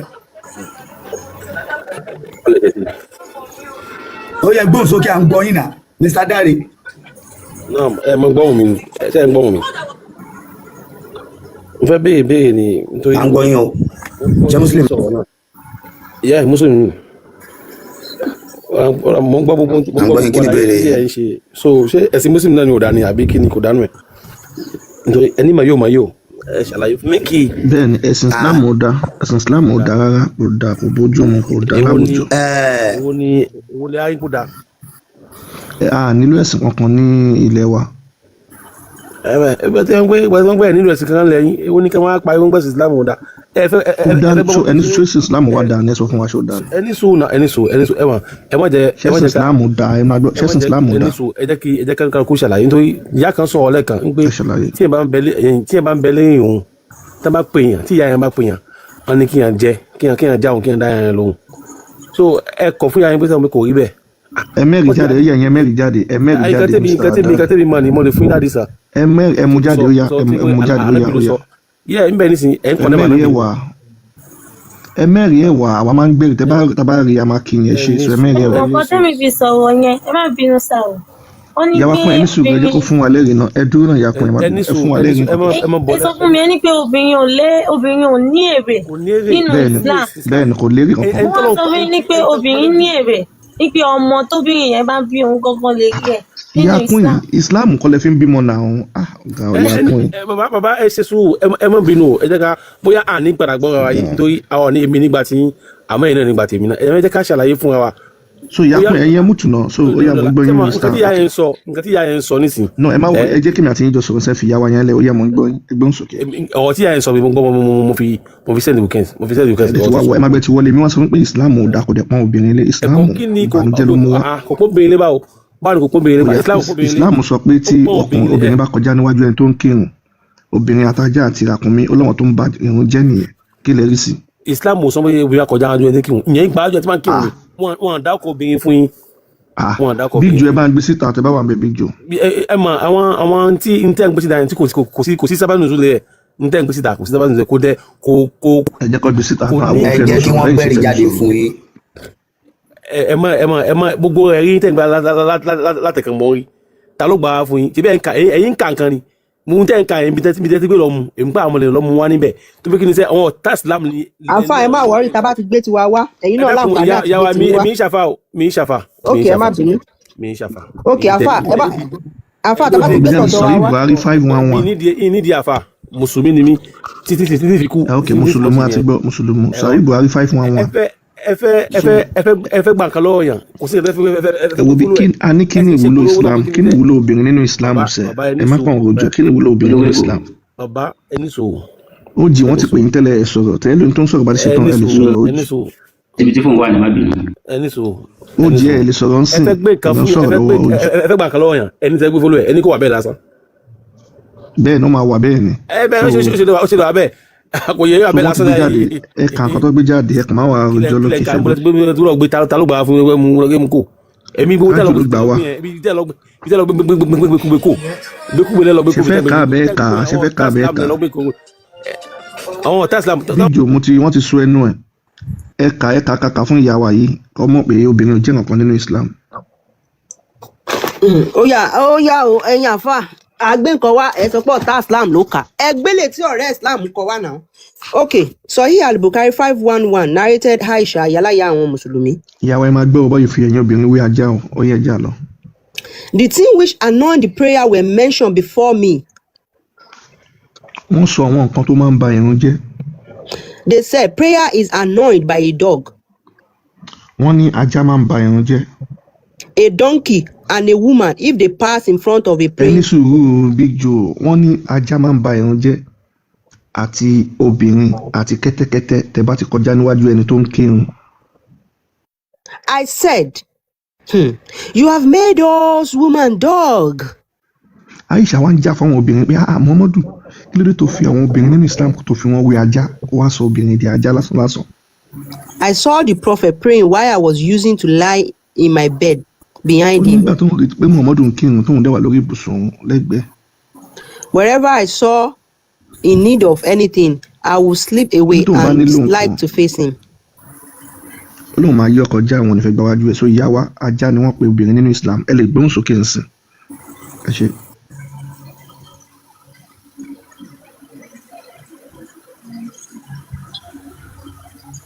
Bíọ́lá ẹ lè gbóhùn sókè tẹ́ bá wà ń bẹ̀. Mo wà pẹ̀lú. a ti kà fún ajá ni wọ́n pe obìnrin. ẹ mọ̀ ní pé kí ni báàsì tẹ̀rọ àká nísinsìnyí kò ń ṣe àtìntí wọn máa ń kírun lọ́wọ́ tí obìnrin bá kọjá níwájú èèyàn tó ń kírun ìsídà ìmà ṣé ẹ̀ ń pọ̀ mọ́ obìnrin dàbí nǹkan tó máa ń attract èèyàn ẹlòmíì tó bá pọ̀ bí yàtọ̀. Queen Bíọ́lá wọn ò fi ọkùnrin sí obìnrin àtajá ṣe ẹgbẹ́ bí wọ́n sọ so wọ́n fi yín wé obìnrin so kún mílẹ̀ mọ́kọ́ tó wá ṣẹlẹ̀ ṣé mọ̀ pé bẹ́ẹ̀ ṣe ń ṣe Islam ẹ̀ máa jóná èmi ò dẹ̀ fẹ́ kẹ́ jóná mo fẹ́ kẹ́ fi Islam lẹ̀ lálẹ́ yìí tó bá ṣe é ṣe ṣẹ́gẹ́tì ẹ̀sìn wọn ni kí wọ́n ṣe mi fẹ́ kí Yorùbá kankan jóná ẹ nílò ẹ̀sìn Sister Bíọ́lá ẹ jẹ́ n béèrè lọ́wọ́ yín ṣé tí Muhammadu tó dáyé ṣáwọn èèyàn ṣe Islam. rárá o mi ò tẹ mọ Muhammadu tó. àwọn èèyàn dẹ̀ gbélé ayé tí àwọn Arabu bá Muslim wá sí ọ̀dọ̀ wa ṣáà ní gbélé ayé ni Sister Bíọ́lá ìmọ̀kọ́tẹ́ nílò kẹ́ ṣiṣẹ́ kẹ́ tọ́jú ọmọ yín kọ́ ọmọ yín kàwé kọ́kọ́ ṣe èyí tó bá lè ṣeré ìdárayá bí bọ́ọ̀lù fẹ́ gbá spọ́ọ̀tì orin ló fẹ́ kọ́ ṣe dáadáa kẹtẹ lófin ìlú nǹkan tẹ nílò ẹ̀sìn ok ẹ̀sìn tó lẹ́ ń ṣe yẹn ń sìn ẹ̀yin ò ní wò ẹ̀ lérè tẹ́ máa jẹ́ ń bẹ̀ wọ́n lẹ́ máa jóná àwọn ọkùnrin máa gba 72 ẹ̀yin ò gbà kankan àbẹ́yìn náà fẹ́ gba ọkùnrin 72 ni. wọ́n ní pé tá a bá ṣẹ̀sìn a máa ṣẹ̀sìn kálẹ̀ má bàa lè ṣẹ̀sìn la fi ń ṣẹ̀sìn. Abiola ta ló fún yín ní Islam ṣé láti kékeré lẹ́tí ń ṣe ni. ẹlẹ́sìn gangan ló ń ṣẹ̀sìn. wọ́n mọ̀ ní. ẹni kí wọ́n ṣẹ̀sìn Islam ẹ̀sìn kò ṣe sọ ṣe ẹ̀fẹ́ kò ṣe ẹ̀fẹ́ gbà kan lọ́wọ́ yẹn síbẹ̀ gbé mi fún ni. ẹni tó gbọ́dọ̀ sìn kò lè dá kankan sọ kò mẹ́rin kankan jáde. kó wá ṣẹbọ lẹ́nfẹ́ kó wá ṣẹbọ òun lẹ́nfẹ́ ẹni yàrá sọ fúnlẹ̀ kan náà ẹni yàrá sọ fúnlẹ̀ kan náà ẹ máa fọpọlọ ẹ ṣeré ẹ̀yin náà ẹ gbọ́ ohun tẹ́ sọ ẹ fọpọlọ ẹ ṣeré lẹ́yìn ẹ fọpọlọ ẹ ṣeré kẹ́tọ́ kọ́ ẹ Mr. Dare ẹ bọ́ ní Islam. gbàtí ẹ fẹ́ kí n ṣe Islam ó dà ẹ̀gbọ́n bọ́dà mi kí lè fẹ́ kí n ṣe ẹ ṣàlàyé tẹ́lẹ̀ kí n ṣe nínú pé ẹ nílò ẹ̀sìn àṣà àti ṣe ńlá sọ ti tó fún yín ẹ nílò ẹ̀sìn. ẹ ṣàlàyé àṣà fún wa àkọ ẹ ṣàlàyé àṣà nítorí fẹ́ bí ẹ ṣàlàyé fún wa kẹ́bọ. ẹni sọ ṣebí Yorùbá ni ṣé Yorùbá ni. àṣẹ bí Yorùbá náà mọ̀ sọ yìí ẹ ṣàlàyé àṣà fún wa. ẹ màṣà ti ṣe yín tẹ́lẹ̀ lèmi ni màá ṣàlàyé àṣà ti ṣe yín fún yín ẹ màṣà ti ṣe yín. ṣé ẹ̀yin máa ṣe Yorùbá ẹ ṣàlàyé fún wa gbàtẹ́ yín pẹ́sọ̀ pé Islam ẹ ṣàlàyé àṣà fún wa. adéṣẹ́yìn ọmọ ṣayín mọ́ ẹ̀ mọ́ bọ́dà mi ẹ wọ́n tẹ́ ṣe. pa máìkì ẹ̀ padà sílé kó lọ bèrè àṣà àti ṣe yín bí eégún náà ṣe nílé bí Ọ̀ṣun. no mi à lè máa bẹ ẹrújọ tí ò ní túmọ̀ ìjọ wẹ́ ló ń lò. mi ẹ ń gbọ́ ọtí mo sọ òdodo ni ẹ ń gbẹ́ ẹ lọ. no o sòdodo ọ̀rọ̀ tó ń sọ ọmọ lọ́wọ́ kàtìkàtì ló ń sọ lẹ́nu. ìgbà tó gùn kéńsì ó ní ọ̀rọ̀ tí ìyá yẹn sọ pé tí ìyá wọn bá pè wọ́n lórí ìrìn àní kò mẹ́rin wá ò lẹ́rìí kàtìkàtì ló ń sọ lẹ́nu so get a lè má bẹ́ẹ̀ rojọ́ wẹ́wẹ́ olódo. Kushel, mi kàn fẹ́ bèrè lọ́wọ́ yín pé you guys are doing a good job and mo really appreciate àwọn nǹkan tẹ̀ ń ṣe. Gbẹ́jọ́ bẹ́ẹ̀ bá mi bèrè lọ́wọ́ àwọn àfáà pẹ̀lú gèlè tó máa ń gbé sórí yẹn tó máa ń tóbi gan yẹn ṣé ó máa ń fún wọn lágbára ni ṣé spiritual agbára ló máa ń fún wọn ni tó máa ta gèlè sórí big gèlè nǹkan tí mo fẹ́ bèrè ẹjọ́ ẹ bá mi bèrè lọ́wọ́ wọn pé what is the meaning of that gèlè táwọn ọkùnrin máa ń gbé sórí àtọ́ pé wọn láfa ẹ ṣé mo máa ẹ ṣé gan thank you. tó máa ń bà mí nínú jẹ́ jù ni pé ìwọ tó mọ kankan ẹ̀sìn yẹn ò yí ẹ ó dẹ̀ tún fẹ́ dìfẹ́ǹdì tí ò yí ẹ abiru wàhálà òun la kan lẹ̀ yóò báyìí kò yí ẹ o ó dẹ̀ tún fẹ́ máa dìfẹ́ǹdì tí ò yí òun lágbára tó lẹ́sìn ò ní dìfẹ́ǹdì ẹ̀ ó máa ní bó ṣe wà ń bẹ̀ nìyẹn bóhun ẹ̀ má ṣe kí ló ń ṣe yìí Yorùbá tẹ̀ ń ṣe báyìí ẹ̀wẹ̀ yìí tó wá sókè yìí ní ìsìn bóyá bíríkìlà ló ń ṣe kò mọ̀ ọ́n kan wọ́n tún ka gíní fún oníbo náà ti rí ìbọ̀lẹ̀ ti rí èyí ìbọ̀lẹ̀ ti rí èyí ìbọ̀lẹ̀ ti mú wá ìbọ̀ náà ti rí èyí báwo abúlé wàhálà wo lè yí báyìí nínú. ètò láyé jálàbí ló ń ṣe oníjálàbí ni so. olówó kò. ó jí ẹ lè ṣe máìkì yín sìn ó dàbò jí fẹ́ sọ̀rọ̀. ṣé ìkọ́jú àwọn tó láti ọkùnrin ti ní pé kò sí nǹkan tó ń jẹ́ Ọlọ́run. ó jí ẹ ti ń gbèsè àwọn Allah kì í ṣe Ọlọ́run ó jí ṣé yóò bá ní. èmi ò sọ pé Allah mi sọ pé Allah lọ́lọ́run. ìgbà wo lè mi báyìí sọ pé Ọlọ́run Ọlọ́run wà. Christian máa ní Lord Muslim ló máa ń lo Allah. rí sà but mi wà lè sọ ọ̀dà ipò ìmọ̀ pé Ọlọ́run wà. so ok ó jí ọ̀rọ̀ yín ti yé mẹ́jẹ̀ mi ṣe báyìí àwọn Christian wọ́n ní Jésù ìtọ̀dọ̀ wọn ẹ ṣí máìkì ní tẹ́ bá wà bẹ́ẹ̀. pẹ̀lú bẹ́ẹ̀ sọ. àwọn no ẹ ṣí máìkì yẹn àjọ fẹ́ sọ̀rọ̀ àwọn Christian ní Jésù ni ó dá àwọn ṣèbí bẹ́ẹ̀ ni. sure bẹ́ẹ̀ wọ́n máa ní Jésù Lord. àwọn Muslim ní Allah ló dá àwọn àwa nílẹ̀ Yorùbá Ọlọ́run Elédùmarè la mọ̀ so Jésù yẹn wọ́n ní mẹ́ta nìyẹn ṣe bẹ́ẹ̀ mọ̀ bẹ́ẹ̀ wọ́n ní mẹ́ta ni. bẹ́ẹ̀ ṣe máa ń gbà bẹ́ẹ̀ kì í gbọ́ ṣé mẹ́ta ni Allah náà ṣé mẹ́ta làlá. ọ̀kan ṣoṣo lọ́lọ́run. no ẹgbẹ́ má yí ọ̀rọ̀ Jésù wọ́n ní mẹ́ta lọ Jésù bẹ́ẹ̀ni ṣé ẹyọkan làlá. ẹyọkan ni bẹ́ẹ̀ni. so ṣé ti àwọn Jésù ti àwọn Christian àti Muslim ṣòwò ìkan náà nàbó yàtọ̀. bẹ́ẹ̀ni nímọ̀ tèmi o ìkan náà ni. no ẹ má nímọ̀ yín pẹ̀lú nǹkan dájọ́ sọ́ọ̀sì ẹgbẹ́ yín náà yín sìn so ṣáàlà bímọ. àmọ́ tó mú Colorado ń sìn máa gbọ́ náà mi lọ sọ Ọlọ́run mo ní Allah náà Allah ni mo sọ ṣé Allah bímọ Allah ni mo ń lo Allah ṣáàlà bímọ. Allah ò bímọ. àwọn Christian ní Yahweh bímọ pé Jésù mẹ́ta ni ṣé mẹ́ta làlá. Allah kò mẹ́ta ẹ̀kan làlá. ṣé Jésù àtàlá ṣe kan náà wà ní. Jésù àtàlá ìyàtọ̀ wà ń bẹ. ẹ tí wàá lè wá ń sọ tẹ wá ń sọ pé tí àwa ní kò sọ Ọlọ́run ṣé kan náà wà ní wọn ẹ gbé kínní ìsọpọ̀ lọ́nà. ẹ̀kan gbé báyìí lé ní. no ó jí àwọn àgbà máa fẹ́ sọ fún yín tí wọ́n tó gbé Islam délẹ̀ Yorùbá ṣé àwọn àti mọ́ Ọlọ́run àbá àmọ́ Ọlọ́run tẹ́lẹ̀. kátó gbé Islam dé àti àmọ̀ pọ̀ Ọlọ́run wà. bẹ́ẹ̀ni so kí wàá lè wá ń sọ yìí tí wọ́n ẹ̀ṣẹ̀ gbédé yẹn wá pé náà pé òun ni so ẹ tẹ bá wọn lè ọ̀rá dàrú ẹgẹ́ kan ṣe wo nǹkan náà ní agídí tẹ bá ọ̀rá àrò máa yé yín. ní òkè sọ̀rọ̀ agídí àjọ wọn láti ara wa ni. so ẹ wá jẹ́ wọn bèrè nǹkan lọ́wọ́ yín tí wọ́n tó gbé Islam dé yẹn nílẹ̀ wa ṣe gbọ́ pé Ọlọ́run wá sọ pé ẹni tó bá lóun ṣàṣà ti ṣe wọn mọ́ ohun kí wọ́n lọ pa ṣe gbọ́ rí. àmì ò dọ́rí o. ṣe wọn pé Allah lẹni tí ò bá ṣe Islam mọ́ ó ní kí wọ́n lọ pa ṣe gbọ́ abẹ́ gbọ́.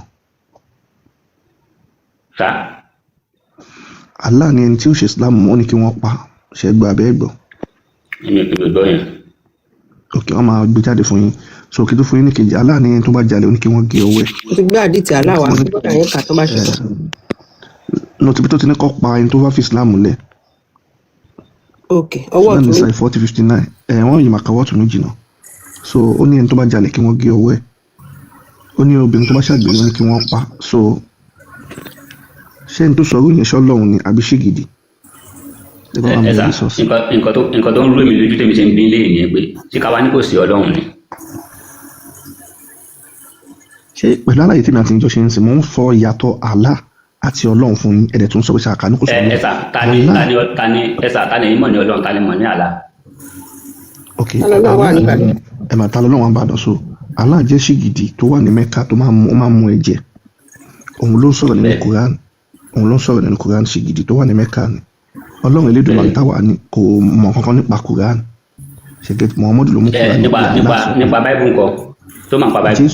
Jésù àti Yahweh ló mọ̀ pa Bible. Jésù àti Yahweh. Jésù àti Yahweh. So ẹ̀ ń sọ ní ìsìn pé Christian Ọlọ́run tẹ́yìn sọ yẹn kò bí ṣe Ọlọ́run wọn. Ok, ẹ jẹ́ ẹ máa gbọ́ tẹ́bá tí mo fẹ́ kẹ́ orí fúnra yín kẹ́kọ̀ọ́ gbọ́ ọ̀tẹ́mi àti ìjọ ń sọ. Yes sir. Àwọn tí wọ́n tó dọ́dọ̀ wa tí òyìnbó àti Árábù tó dé àwa ti mọ Ọlọ́run Elédùmarè ìgbà táwọn òyìnbó máa dé wọ́n mú Yahweh wá wọ́n ní Yahweh lóhùn bímọ Ọlọ́run bàbá ẹ̀mí mímọ́ àtọlọ́run ọmọ àwọn òde nírú nǹkan yẹn lọ́dọ̀ wa so ṣẹ́kùn náà ní pẹ̀lú tọ́dọ̀ wa mò ń béèrè lọ́wọ́ yín. Ọ̀tọ̀ ni. Tẹ́ bá lè dá orí bọ̀ tẹ́ bá lè rí ẹ̀yin máa tún béèrè bọ̀ tẹ́ bá lè rí very simple thing. Wọ́n ṣe máa jí ọ̀pọ̀lọpọ̀ ìyẹn wá mí mọ̀. Simple thing, very simple thing. Kí ni yóò lè nà? Sáà wo?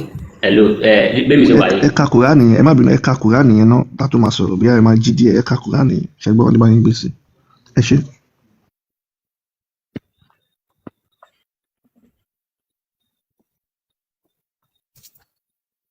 Ó jí ẹ ka Kùránì yẹn ó ti bá yín gbèsè ẹ wojú fóònù. Mo àpẹẹrẹ rí náà, they wish wojú fóònù ẹ ka Kùránì yẹn. You will disbelieve as they have disbelieved to you. May all alike. So do not take them as ally unless they emigrate in the cause of Allah. But if they turn away, then seize them and kill them wherever you find them, and do not take any of them as what? Are you correct, Mr. I take one of them as what? Or a pass? Alábàáṣe àtolùrànlọ́wọ́ tó ṣe bẹ̀rẹ̀ yé yín ó ní kí wọ́n pa àwọn tó bá lọ́wọ́ ṣe ìsìlámù mọ̀ ṣó ti yé yín. Yes sir. Ojì. Sir. So Ojì fẹ́ bèrè lọ́wọ́ tún fún yín o. Ṣé kí o kí mo dá nílò ẹjọ́ mo wà pẹ̀lú yín ẹjọ́ bá máa sọ̀rọ̀ lọ ṣé kí mo wà pẹ̀lú ẹjọ́ bá mi sọ̀rọ̀ lọ. Ṣé Ọlọ́run lè ní kí wọ́n pa ẹni tó bá lọ́wọ́ ṣe ìsìlámù mọ̀ mo fẹ́ bèrè lọ́wọ́ yín. Ọlọ́run lè ní kó pa ẹni tó ṣe ìsìlámù mọ̀. Ẹ̀mí tí mo Ọlọ́run tó dá èèyàn àwa ni ẹ tí kan bá ti lóhùn ṣe ìsìlámù mọ̀ ẹ lọ. Ẹ má bínú ẹ dẹ́bi ọ̀pọ̀lọpọ̀ yín sà. Ẹ sà ṣé Christian ni àbí Muslim? Mi ní ẹ̀sìn kankan mi lẹ́sìn. Bọ̀ ẹ máa jáde láti ibìkan náà at least bí adé dáàdi Muslim ní ìsìn Muslim ni mi bọ̀ mi ò kí n kírun mi lọ lé kí o. Mi lẹ́sìn mo ti ṣe ìsìlámù rí mi lẹ́sìn mọ̀ mo ti fi ilẹ̀. Ẹ̀kan ń jáde ẹ̀ wọlé adé ìgbàdo àṣọ lọ́wọ́ wa ó tán. Mo ní mo ti fi ìsìlámù lẹ̀ mo ṣe rí mo ti fi ilẹ̀ ìgbà tí mo rí pé ẹgbẹ́ òkùnkùn ni so. Ẹgbẹ́ òkùnkùn ní Islam. Ìṣẹ̀sìn kankan mọ́. Àyẹ̀bọ̀ wọn lè rí pẹ̀lú ojú ẹni sùn náà. Ẹ má bínú bí tẹ̀lé ẹ̀sà. Ó jẹ́ ẹni sùn ẹdúró ẹni sùn. Wọ́n ní tẹ́ bá lẹ́ẹ̀ṣẹ̀ kọ́mọ kí wọ́n pa yín ṣẹ́gbẹ́ òkùnkùn ni àbí kò ń ṣẹ́gbẹ́ òkùnkùn. Inú ẹgbẹ́ òkùnkùn náà ti sọ yẹn tẹ́ bá lẹ́ẹ̀ṣẹ̀ kọ́mọ kan pa yín inú ẹgbẹ́ òkùnkùn náà ti sọ yẹn yẹn wà lóde. Nínú Islam tẹ́ wá kan sí kí ló sọ nínú Kùránì yìí. Ojì. Bíjò ẹgbẹ́ àdìsí sí kò yé wọn. Bóyá kẹjẹ ká fà yìí ká bọ̀ àfà yìí ká lọ. Bíjò àfà yìí onírọ̀ ni ẹgbẹ́ Sunan Nasa'i. Ẹ̀rí wákìtù lóhùn tó wà mẹ́ẹ̀ kò ń ṣe pípa ni o ní túmọ̀ rẹ̀ mẹ́ẹ̀. Olórúkọ ẹni sùúrù ẹni ká sọ̀tún mẹ́ fún yín náà wọ́n ní kí Bíjò fẹ́ lọ sùn ẹ ti pàdé yẹn lálẹ́. Àfà tùlù ṣe pípa òní bẹ́ẹ̀. Àníkẹ́ mọ́ lo tẹ́ bá fẹ́ mọ kéwú ẹ lọ lé kéwú ni o kò ń ṣe pé kẹ́ mọ́ fi translate. Àwa máa gba kéwú fún yín bí ilé kéwú tilẹ̀ Yorùbá lélẹ́yìí a máa kọ́ àfà yín àfà tó bá mọ kéwú nílẹ̀ Yorùbá tó mọ kéwú jù yín lọ àfà yẹn lọ gbé wá a máa kọ́ ní kéwú ẹ̀ mọ́ bí tẹ́ wà ilé kéwú tilẹ̀ Yorùbá ilé kéwú tó lọ́lá jù lọ ní gbogbo ilẹ̀ Yorùbá lẹ́wà. Mo rò pé ṣe wá bí ni ẹ mọ bí tẹ́ wà ṣá. Àfà kí ni fáktúlù kí ló túmọ̀ sí. Mo ti rí pé ẹ mú àwọn èèyàn sọ́wọ́ ń bí ni. Ẹ sọ̀rọ̀ jáde tẹ́ change mind wọn. Ó ti change mind wọn kí ni wákìtù lóhùn tẹ́yìn bá jẹ́ ọmọ Yorùbá dandan ni kó ṣe ṣẹ̀ṣẹ̀ ni. Sọ̀rọ̀ ṣẹ̀ṣẹ̀ nọ́mbà máa yí sọ ni wákìtù lóhùn kí ló wà bẹ́ẹ̀. Wákìtù lóhùn tọ́lọ́run sọ ń bẹ̀ yẹn tó ti yé ìjà ní ń jẹ́ bẹ́ẹ̀ kì í ṣe pípa. Kí ni yàtọ̀ ẹjọ́ ẹ má bí gbogbo lé ẹjọ́ irọ́ lẹ̀ ń pa bàbá irọ́ lẹ̀ ń pa. ẹ ṣáà ní sùúrù kí ni yàtọ̀ ẹjọ́ afa ẹ ṣáà ní sùúrù kí ni yàtọ̀ kọ́tàlà àti kọ́tàlà. Ìyàtọ̀ kọ́tàlà àti kọ́tàlà. Siyaqul kalami ń bẹ. Ẹ sọ̀rọ̀ kí ni yàtọ̀ méjì. Kọ́tàlà sóti tí wọ́n bá lo kọ́tàlà sóti láàrin èèyàn méjì wọ́n máa ń lò fún ìjà. Kọ́tàlà ńkọ́. Tó ti yé nísìn. Kọ́tàlà ńkọ́. Kọ́tàlà náà kọ́tàlá bíbà yìí tó ti yé ìjà ní ń jẹ́ bẹ́ẹ̀. àfa yìí tó ti yé ní sinmi báyìí. àfa yìí ẹ má máa ṣẹ́ rí ẹni sùúrù irọ́ ló máa bá tí ń jẹ́ àfa yìí o. ètò láyé ẹ má stress ẹ jẹ́ ń gbé mi wá fún wọn ká wá wò ó fáàkì mi àti kọ́tàlá bí àdì. Big Joe ẹgbẹ́ Sunan Nisai 4059 yẹn wá 4059 Sunan Nisai. ẹgbẹ́ mi wá. OG ọlọ́run ẹ̀bùn mi dùn pé OG ti ń jí díẹ̀díẹ̀ tẹ bá lè ṣe mọ́tọ́ ní kọ́ lọ pààyàn ẹgbẹ́ òkùnkùn ni so OG ti ń jí díẹ̀díẹ̀ with time mọ̀ pé olówó èkó OG ń jí díẹ̀díẹ̀ pẹ̀lú yín. tí everybody bá kú báyìí nísìnyí ibo là ń lọ. OG ibo lẹ ti ń bọ̀ nígbà tẹ́ ń bọ̀. OG ṣé ń gbọ́. OG ibo lẹ ti ń bọ̀ ẹni wọn kó sọ fún yín. ìtumọ̀ aláwọ̀ tí wọ́n fẹ́ máa yí máa yín lọ́wọ́ yìí. àbá yín pa irọ́ gan-an. èdè lárúbáwá ní pé aláwọ̀ inú náà lẹ̀ ń lọ ṣe mọ̀ abẹ́ mọ̀. tó ti yé báyìí nísìnyí. ẹ jẹ́ ká mú àfa ìsọ̀rọ̀ olówó èkó ẹ jẹ́ ká mú àfa ìsọ̀rọ̀ àfa yìí ń pa irọ́ gan. tẹ́ ń gbọ́ mi OJ. àfa yìí ń pa irọ́ gan. ìtumọ̀ aláwọ̀ ẹni kí wọ́n mú túmọ̀ mi wá fún aláwọ̀ kí ni túmọ̀ aláwọ̀ lédè Yorùbá. kò ní báwo la ṣe máa tú orúkọ olórúkọ sí èdè Yorùbá fún kí ni. aláàní Yorùbá ó jẹ́ ṣìgìdì. kí lábàá yìí ń sọ náà a ṣe máa tó orúkọ lórúkọ sí Yorùbá ṣé o gbọ́ kí ni English kí ni ládùúgbò gan di. àfa àwọn yàtọ̀ ní. káì. kí ni ládùúgbò gan di àbá. ṣìgìdì ni túmọ̀ aláwọ̀ lọ́dọ̀ tí. bẹ́ẹ̀ni ètò láyé ẹ jẹ́ kí sheik ó yẹ ká wọ́n ti bá yín gbé mi sí. kò clear sí mi dáadáa ẹgbẹ́ yìí tó clear wa. OG àfáàfẹ́ kí OG ìjà lálẹ́ onírọ́ làfà yìí onírọ́ ó kílẹ̀ bàjẹ́ ó kílẹ̀. kò sí yẹn tó ṣe bẹ̀ já mi ẹ̀ẹ́dẹ́mi náà ọmọ èké ni mi bọ̀ àdìpọ̀ náà ayé náà kò sí ṣé OG rí kíní àbójì orí ẹgbẹ́ Quran wa OG ṣé OG rí kíní àbójì orí ṣó clear. mo ní nǹkan tó wà bẹ̀rẹ̀ bí a ṣàkàdé rọ ni kótókó rí báyìí náà. no ṣó clear là ń sọ OG ṣó clear. ẹ ó clear. ẹgbẹ́ Quran tó bá èyí tó ṣò dáadáa bí tẹ̀lé. OG ẹ̀yẹn ní sùúrù náà sheik ó clear ẹ̀ka kíní yẹn jọ. irú ìjẹ́ gbé wá lẹ́ẹ̀kan ẹgbẹ́ wa eléyìí wẹ́. no sheik ẹ̀ka eléyìí ẹ̀ka. alẹ́lẹ́ yìí táyìnì sẹ́. bí jòṣẹ́ lè ṣe kó tóbi àṣírí ti tú àṣírí àṣírí ti tú. kódà mo ti ń parí afa àlàyé àwọn eléyìí káwọn eléyìí tó lò bí 20 years sílẹ̀ Yorùbá. bẹ́ẹ̀ni kéwù tí mo ké dá mi lójú ni. àwọn ọ̀rọ̀ olórí burúkú. kéwù tí mo ké ẹ̀yin afa àlẹ Yorùbá ẹ̀yin afa àlẹ ọmọ máa nà yín rìn ọmọ padà máa nà yín ẹ mọ̀ pé ayé máa padà mọ̀ túmọ̀ Kùránì báyìí láṣìírí yín tú ọmọ padà máa nà yín kiri. Kùránì tẹ́ mọ̀ túmọ̀ rẹ̀ tẹ́ ń tú. ọmọ máa nà yín rìn kiri ni. kò sí wàhálà bóyá bá wà náà ń bẹ̀. ẹ mọ̀ pé gbogbo ẹ ti káàsì. ẹ máa bá wà náà ń bẹ̀ kò sí wàhálà. gbogbo tí wà lè wù kẹ́ máa gbé. ẹ̀dẹ̀ ń wíwìkúwì lójú gbogbo ayé ń bíbá yìí. èmi ni wíwìkúwì àbẹ́yìn ṣé àwọn tẹ́ ń bá sọ̀rọ̀ òpònú lẹ pé wọ́n ni. ẹ̀dẹ̀ ń tú ọ̀rọ̀ Ọlọ́run ẹ̀ ń tú ní tukutu ẹgbẹ́ irọ́ lẹ̀ ń pa bàbá irọ́ lẹ̀ ń pa. ayé ẹ̀yìn àfáà máa bàjẹ́ ni o Ọlọ́run. ayé ẹ̀ máa bàjẹ́ ni wàá ṣe òfò ni tọmọtọmọ. all right. wàá òfò tọmọtọmọ. ẹ má jà àfa ètò láyé ẹ má jà. no na ẹ wàá ṣe burúkú láti àárọ̀ títí dé ìgbà n tó fẹ́ nìyẹn. mo bẹ ọ̀tún mo bẹ òsì ẹ má jà. èmi ò ní ṣépè fún ẹ filẹ̀. àfa ó dẹ̀ pé ẹ fẹ́ gba ẹyọ kan lọlé tẹ bá gbé ẹni sókè tẹ sọ̀rọ̀ burúkú máa ta nǹkan fún yín ni àwa ò ṣe àlèwà bí kẹ́hìn máa fún wa nípè. Big Joe tẹ bá lọ bá fa ìjà wọn ní kankan tí wọ́n fẹ́ ka ẹ̀ mọ́. kò fẹ́ sá lọ náà ni mo torí ẹ̀ mo yẹ dákẹ́ fún. ti mọ gbọ́n yẹn o tí wọ́n bá dákẹ́ mo fẹ́ sá lọ ni wọ́n máa fi Islam múlẹ̀ àfa òde fẹ́ ta lọ́fẹ́ kẹ́ jà kọ́lé sá lọ ó yẹ kó ti yé yín o. àfa ó yẹ ká kínní. olówó èkó.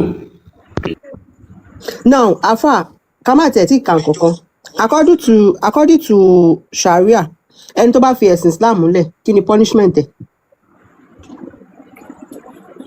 ẹ tan máìkì yín o. afa sheik. OG tí àfa tó lè ṣe máa ka kínní yẹn àfa ó dàpẹ́ wọn mọ̀ pé máìkì wọn ti kú. kí ló wà mí báyìí náà wọn náà ni wọn fẹ́ lè tó wọn lè sí gbé síta. ẹ̀yin lè kà á lára àwọn táwọn. ẹgbẹ́ Quran wa Quran tó bá ṣó ẹgbẹ́ jáde ṣebí mo ti ka Quran fún nílẹ̀ kan kò ṣó dáadáa. ẹ̀ka ilé ó ṣó dáadáa. ẹ zoom ẹ kí n ka. ó ti rí mẹ́wọ̀n lára ṣe fún wa ṣe kí báyìí. oníjẹ fóun ẹni sùn pẹ̀lú ẹgbẹ́ ẹ zoom ẹ kí n ka.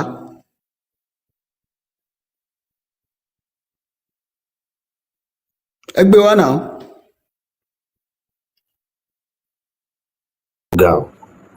ẹgbẹ́ wa náà. ẹ jẹ́ kí n bá fa yẹn gbé wá nígbà tó kí n wo jẹ́ kí n wo máa tèrí mi. mi mọ bí mo ṣe fẹ́ ṣe fún àǹfààní kan bó ṣe rí lélẹ̀ kò sí bá ṣe mi ò no a máa wo èyí tó bòdì fún ọ ká tún wo kí ló fẹ́ sọ. ókè wọn ní kápílẹ̀ oníyàwó mẹ́ta. sheik. bàbá ìgbà iṣẹ́ ló níyàwó mẹ́ta. eléyìí bòdì ẹgbẹ́ mi síbi kò sẹ́ni tó ní bẹ̀ ẹ jẹ́ kó gbé mi sí. sheik.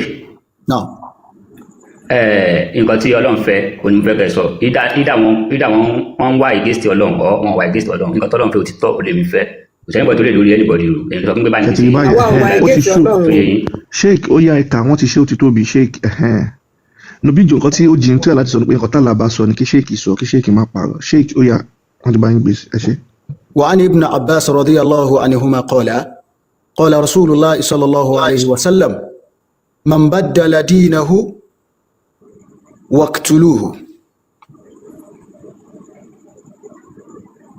رواه بخاري hadith anabi ni ibn Abbas ló gbà wá Ọlọ́run kó bá wa yọ́nú sí àwọn méjèèjì ó ní anabi wa Muhammad sọ báyìí wípé sallallahu alaihi wasallam man badala dinahu gbogbo ẹni yòówù tó bá pa ẹ̀sìn rẹ̀ dà fakituluhu ẹ bá jà kẹsì ló ń mọ̀ wípé ẹ bá wọn jà pé n tóun ṣe n tí ò dá ni. sheik ẹ̀pá ló sọ náà irọ́ ilé ìpọ̀ náà. káìkàìkà ẹ wo sheik ó jẹ mú wa. ọlọ́run tó dá wa ibi tó bíbí bẹ́ẹ̀ yìí ọba yìí kò ní sí pé ẹ bá jà kọ́ ni wọ́n. ẹjẹ bá fa àwọn méjì lẹ ẹjẹ fa àwọn méjì ó jì ẹ bàbá wa MC bàbá MC bàbá ẹjọ aláṣẹ la ẹjọ ní sùúrù aláṣẹ nípa àdìsí nípa àdìsí yìí aláṣẹ lẹ míùtì náà sà tẹ bá fẹ́ káwọn ọ̀rọ̀ yìí kílẹ̀ sí ní ṣákìlì tá a fẹ́. ẹ fọ́lù mi máa ṣàlàyé ẹ̀ fún yín. aláṣẹ la ẹ má fọ́lù àfa o ó lè jẹ́ bandit o ó jí oníṣàgbákò. máa fọ́lù yín ẹ fọ́lù mi máa fọ́lù yín ẹ má fọ́lù rẹ máa ṣàlàyé fún yín. ẹni tí ó lè sòótọ́ fún yín ní gbangba báyìí ẹ má fọ́lù rẹ wọ́n kàn mú yín sọ́wọ́ ń bíbẹ̀ yìí ni wọ́n fẹ́ mọ̀ ẹ sà ẹ ṣe ń gbọ́ àfa wa kò sẹ́ni ṣàlàyé bọ́ lọ́run ṣe rí fún mi ẹni kò sọ fún mi báyọ̀ lọ́run ṣe rí báyọ̀ lọ́run ṣe báyọ̀ lọ́run ṣe ẹni gbọ́dọ̀ lè sọ yẹn fún mi náà bí kò lọ́run tèmi wà ní. tẹ̀rí kẹ́límà kọ́tàlá ṣe ń gbọ́ kẹ́límà kọ́tìlù the same thing as dọ́rabà tí wọ́n wílẹ̀ kan ìtumọ̀ rẹ̀ pọ̀ gan ní kọ́tìlù tí wọ́n sọ yìí máa ṣàlàyé máa break ẹ̀ down fún yín tó ti máa break rẹ̀ down fún yín tẹ́ bá lè follow mi máa ṣàlàyé rẹ̀ fún yín. ẹ má follow rẹ̀ o mo sọ fún yín ó jẹ́ ẹ̀ ní ṣìrì láyé tó afáyẹsọ fún wọn bíbáyìí náà ẹsọ general bíbáyìí. wọ́n máa fi kan bá yín sọ̀rọ̀ wọn ò gbà nínú àwọn eléyìí ò ní gbà wọ́n máa fi nǹkan bá ẹ sọ̀rọ̀ ní ojì oníṣìrì láyé o. ojì àwọn eléyìí ẹ jẹ́ kí aláṣẹ là sọ̀rọ̀ wọn ò ní gbà. ètò láyé ẹ jẹ́ kí aláṣẹ là sọ̀rọ̀ ká gbọ́ tẹnu wọn ẹ jọ gbogbo ẹ ṣe. ó yá bàbá aláṣẹ là kí lẹ sọ. gẹ́gẹ́ bí ọ̀rọ̀ tí mo fi tẹ́ ń fa bàbá MC bàbá mo kí gbogbo ẹ̀yin àgbàlagbà o nípa àdìsí ṣe tá a bá wò ó lórí ọ̀rọ̀ bí tá a ṣe tó àdìsí ṣàkálà fáktò ló hù ní èèyàn jẹ́ pé ká pa náà sọ níbẹ̀ nítumọ̀ ṣàkálà bàyá ni tẹ̀fsírì ẹ̀rì kan pa náà sọ bàyá ni tẹ̀fsírì ló padà wá jẹ́ ká mọ̀ pé ń bàjà pé ká bá ru ẹni bẹ́ẹ̀ jà ǹjẹ́ àgbọ́yé náà yé àmọ́ pé ìka táwọn bàbá wa yìí ń tún. èmi ìtúlẹ̀ lẹ́yìn èmi wà ń bẹ ó pọ̀ ń bẹ. bẹ́ẹ̀ ni ó yé mi ibi tẹ́ ń lọ ń bẹ̀ gangan tẹ́ ń fà lèmi ń sọ fákútù lóhùn tí ń bẹ́ ń bẹ̀ ni pé kán pa. ǹjẹ́ ẹ understand ohun tí mò ń wí. ibi tí ó ti sọ pé wádìrìbù húnà àfáà kí náà bẹ̀ ibi wádìrìbù húnà ìjọba. wádìrìbù húnà kó tó gbé wá ní wádìrìbù húnà ó ti ṣe ìkìlọ̀ kan síwájú kó tó wá sọ pé tán bá wá ṣàṣejù tá a ti tẹ̀lé àwọn ìkìlọ̀ ni ká wá lù wọ́n ká bá wọn wí.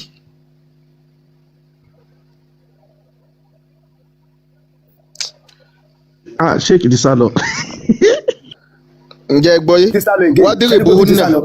wádìrìbù húnà tọ́lọ́run ọba sọ mẹ́ lẹ́yìn ìgbà tó ti ka àwọn kankan síwájú ìkìlọ̀ ń pẹ́ ẹ fohùn dùn wọ́n ẹ má jẹ oúnjẹ wọn ẹ má ṣe bá lẹ́yìn wá àgbà náà lórí wádìrìbù húnà ẹ wá lù wọ́n tẹ́wọ̀n bá tún wá gbọ́ sí yín lẹ́nu èèyàn làwọn obìnrin wa.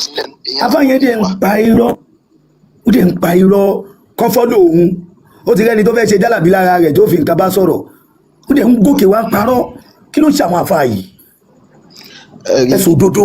irọ́ kì í ṣe bẹ́ẹ̀ àfa ọ̀rọ̀ tá a fà sọ àfa ò ṣe by tafsiri làwọn tún direct. no mo tún wá ń béèrè lọ́wọ́ àfa pé kí ni ìyàtọ̀ ọ̀tàlà àti kọ́tàlà. bẹ́ẹ̀ni ní kí o ta kọ́tàlà ní bàjẹ́ àmúṣárà bẹ́ẹ̀ni kọ́tàlà pani oyin mẹyẹn tó bá ti jẹ ní kọ́ọ̀là tí o sọ kọ́ọ̀là ó sùn òyìn sì yàtọ̀ kì í tiẹ̀ ṣe kí wá ṣe bí kọ́ọ̀là àti kọ́ọ̀là fàtúlù. wàláì ló fa ìgbà tẹ̀mí ṣe ló fa mo fi tètè ní kẹgbẹ́ mi gùn pé wọ́n wá jẹun páírọ́ kí ló ń bí báyìí. ló fa mo fi ní kẹgbẹ́ mi gùn pé tó rọrọ̀ tẹ́ ń fa òsì lè àǹfààní ògbó àgbọ̀yé ọ̀rọ̀ yẹn àǹfààní ògbó àgbọ̀yé ọ̀rọ̀ yẹn torí fàtúlù lóhùn tó sọ ni. ó mọ tó wà ń bẹ ó fẹ́ parọ́ ni ó kàn mọ́ fẹ́ dójú ti rẹ̀ ni ó mọ tó wà ń bẹ ó fẹ́ dójú ti rẹ̀ ni kò yẹ kó rí bẹ́ẹ̀ náà ẹ sọ òdodo láti ilẹ̀ tábìlì àfàwà ti ń sọ òdodo bí Islam ṣe rí rè sódódó kò lé tó bẹ́ẹ̀ tó máa ṣe àṣetí ládùúgbò bá débi àwọn ládùúgbò máa ń wá bíbáyìí tó bá débi ó máa sódódó ni tá máa sọ pé àdìsí kan ṣe pé ó máa níbo erí nìyẹn kò sí kọ̀ọ̀kan. kì í sáyẹn ṣe ni mo ti fọ́lọ̀ péjì yín kì í ṣe ni mo ti fọ́lọ̀ wá ti fọ àwọn ọ̀rọ̀ kan ìjọba rántí. èmi gbọ́ àgbọ̀yé Oji kí ni ìbéèrè yín ẹ dáhùn kí ni ìbéèrè yín tẹ́lẹ̀. ẹjọ́ bẹ́ẹ̀ bí lọ́wọ́ yín bẹ́ẹ̀ kẹ́ sọ kó clear fún mi bẹ́ẹ̀ bí kò ṣe Ọlọ́run wà. Yorùbá gbà pé Ọlọ́run wà Ọlọ́run Olódùmarè. bẹ́ẹ̀ni Ọlọ́run wà. mo ti gbọ́. bọ̀ Ọlọ́run yẹn ò kí ń ṣe Allah ṣìgìdì ọlọ́wọ́ ọ̀tún méjì ni so bẹ́ẹ̀ni so ẹ jẹ́ ká. kí ni ipa àwọn Kírísítẹ́nì sì kí ni kàkà sọ nípa Kírísítẹ́nì. Ọlọ́run ẹ máa gbọ́ ṣìgìdì náà làwọn náà tẹ̀lé Yahweh ṣìgìdì náà ni. Ọlọ́run ẹ máa gbọ́ Ọlọ́run Yahweh oyè òun ni Ọlọ́run Abrahamu Elohim òun tún wà lọ́tọ̀ Ọlọ́run ọ̀tọ̀ ni oyè Jésù ọ̀tọ̀ ni Aláwù ọ̀tọ̀ ni ọ̀tọ̀ọ̀tọ̀ làwọn Ọlọ́run yẹn wọn ò jọra wọn so wọ́n dẹ̀ wà nínú ìwé kan náà so yé báyẹn so Ọlọ́run ò papọ̀ oyè so ẹ lè dá Ọlọ́run pọ̀ láíláíláíláí kò possible oyè so oyè jẹ́ nìyẹn. ẹ jẹ́ sáré gbé àdìtì sókè sódà á lè tún yé bàbá Oji àwa ọmọ kóòtù òjìrì a ti mọ Ọlọ́run ẹ rí i pé Ọlọ́run èdè wa ni Ọlọ́run Olódùmarè a ti mọ̀ tipẹ́tipẹ́ kan tó gbé ṣìgìdì Allah wá ìgbà tó wá gbé ṣìgìdì Allah dé àwọn àáfàá onírọ́ àwọn atúrọ́ tàbí èlùbọ́ a fi rọ́ra lé bí àwọn eléyìí tó sọ̀kalẹ̀ yìí wọ́n máa ṣe ń parọ́ fún wa wọ́n wá ní pé Allah yẹn òun náà ni Ọlọ́run ìgbà táwa bẹ̀rẹ̀ sí ń wo ìwà ọ̀rọ̀ tá Allah ń sọ kò gbé ìfẹ́ dání ọ̀rọ̀ rírùn ọ̀rọ̀ tó yẹ kí èèyàn sọ tẹ́ kọ́ máa gbé ìgbà tí fún ni ká lè mí rí Allah ní ojoojúmọ́ ni màá máa gbé ìgbà tí ńláńlá ni màá máa gbé fún lójoojúmọ́ ṣùgbọ́n inú Kaaba ni wọ́n so mọ́ ọjọ́ tó bá dẹ̀ ti tú sílẹ̀ báyìí ó máa pa thousands of people ẹ jẹ́ sáré gbé àdìtì sókè Sunan An-Nisa 5379 ẹ máa gbọ́ it was narrated from Abdullah òun ló gba ọ̀rọ̀ yìí wá o the prophet said Ànábì Muhammad sallallahu alaihi wasallam ó sọ wípé those who are just and fair will be with Allah most high on the thrones of light wọ́n ní àwọn tí wọ́n ń ṣe déédéé wọ́n máa wà pẹ̀lú Allah lórí àga ìtẹ́ ìmọ́lẹ̀ rẹ̀ at the right hand of the most merciful lọ́wọ́ ọ̀tún ẹni tó ní àánú those who are just in their ruling and in their dealing with their family and those they were in charge of wọ́n ní àwọn tí wọ́n ń ṣe déédéé lórí àwọn tí wọ́n jẹ gàbálé lórí àtàwọn ìdílé wọn tí wọ́n ń darí. Muhammad, one of the narrators, said Muhammadu sálàlẹ̀ wàhálà tó dó ọmọdé tó dó Aisha lọ́mọdún mẹ́sàn-án ó ń sọ wípé ṣe wọn pé òun mọ Allah ju àwa lọ òun àtàlà 5 and 6 ni wọ́n jọ máa ń get and both of his hand ó ní Allah tí mò ń polówó fún yín tí mo fẹ́ tà fún yín tí mo ní kẹ́ gbà kẹ́ máa tẹ̀lé kẹ́ máa pààyàn fún yín both of his hands àwọn ọwọ́ Allah yìí méjèèjì ṣe mọ̀ pé àwa ọmọ èèyàn alọ́wọ́ ọ̀tún alọ́wọ́ òsì ó wá ní Allah tí mò ń polówó fún yín o both of his hands are right hand ọwọ́ ọ̀tún ẹ̀ méjèèjì ọwọ́ ẹ̀ méjèèjì ó ní ọwọ́ ọ̀tún ló wà so fún ẹ̀yin tẹ́ bá mọ Allah bàbá mi Oji ẹ jẹ́ n sáré fi Allah hàn yín. tẹ́rí yẹn wọ́n kì í wí kó tọ́ka sí nǹkan méjì àyàfi ẹlẹ́dàá wa nìkan torí ẹ̀ náà la ṣe sọ pé òun gángan lórúkọ rẹ̀ tó gbọ́dọ̀ máa fi pè é má pe Allahu ní God má pe Allahu ní Lord má pe Allahu ní nǹkan kan nínú gọ́ọ̀dù lọ́ọ̀dù àbọ̀lọ́hún máa sọ pé Allah torí kò túmọ̀ sí nǹkan méjì jẹ́lẹ́dàá wa lọ gbogbo agbọ́dọ̀ torí wọn máa ń lò fún nǹkan mi wọ́n máa ń lo gọ́ọ̀dù fún nǹkan mi wọ́n máa ń lo lọ́ọ̀dù fún nǹkan mi wọ́n máa ń lo ọlọ́run fún nǹkan mi ṣùgbọ́n Allah wọ́n á lò fún nǹkan mi rí àyàfi Allah ẹlẹ́dàá wọn.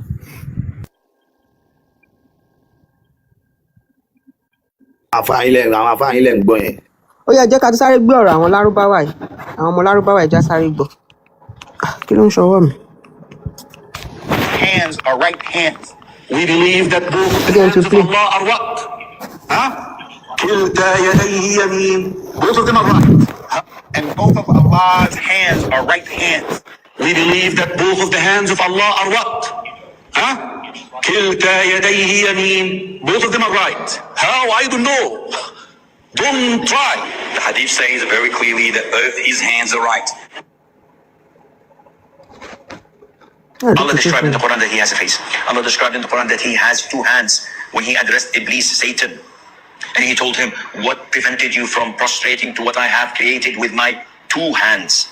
So this is what Allah described himself. Allah says in Surah Al-Qalam that on the day of judgment, Allah Azza wa Jal would uplift and show his leg. The Quran says that Allah has one eye, and another ayah says he has multiple eyes. Whatever Allah says, whatever the Prophet ﷺ says, we believe in it and we affirm it without thinking too deeply about the actuality of this action. And both of Allah's hands are right.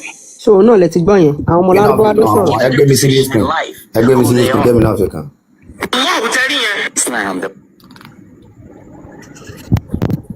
So ẹ rí i pé irọ́ táwọn àfáà máa ń pa tó fi tàn wá sínú ẹ̀sìn òkun yìí náà lẹ gbọ́ yẹn náà ni wọ́n ń pa ń bì àwọn àfáà. kó jẹ́ pé kí ló bá fà ṣe máa parọ́ sí nìyẹn. Most important subject is Allah. Allah does not exactly translate into the word God. The word God in English only has one form, God. Whereas in Arabic, the word Allah comes from Ilah. And Ilah is anything worshipped. Anything can be a god, a rock, a stick, a stone, a bone, things made with the hand, things that you could put out on a shelf or carry along with you and worship. Could be the stars, the moon, the universe, whatever a person worships, that's their Ilah. Even their position in life, who they are, their degrees, their job, their wealth, their position as a human being.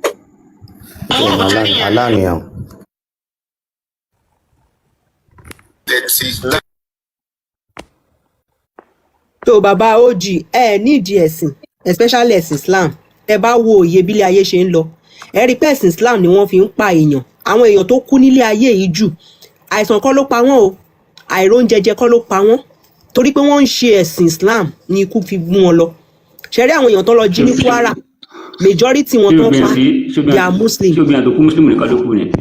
èmi ń sọ fún ṣe lísì sí ọ̀rọ̀ tí mo sọ mo láwọn èèyàn tó kú jù ẹ lísì ò tẹ bá lísì ẹ máa píìkì kan tí mo sọ mo ní àwọn èèyàn tó kú jù nílé ayé yìí ẹ̀sìn ló pa wọ́n àwọn tó ń kú ní north ń sìn ṣé typhoid ló ń pa wọ́n àbí malaria àbí àwọn bandit ló fi ẹ̀sìn pa wọ́n ọ̀nà wọn náà dẹ̀ fi ń gbà ń pa wọ́n torí wọ́n gba ẹ̀sìn Islam tẹ bá ti lè gba ẹ̀sìn Islam ẹ ti gbọ́jọ́ ọkú ni that's just it tó bá ti lè fi ayé ẹ fún Allah mo fẹ́ máa kírun that means o ti gba ọjọ́ tó fẹ́ kú òun ni Islam so Islam yẹn lágbàtà ti ń ṣe kí lè rètà jẹ ń bẹ so ẹ nílò ẹ̀sìn.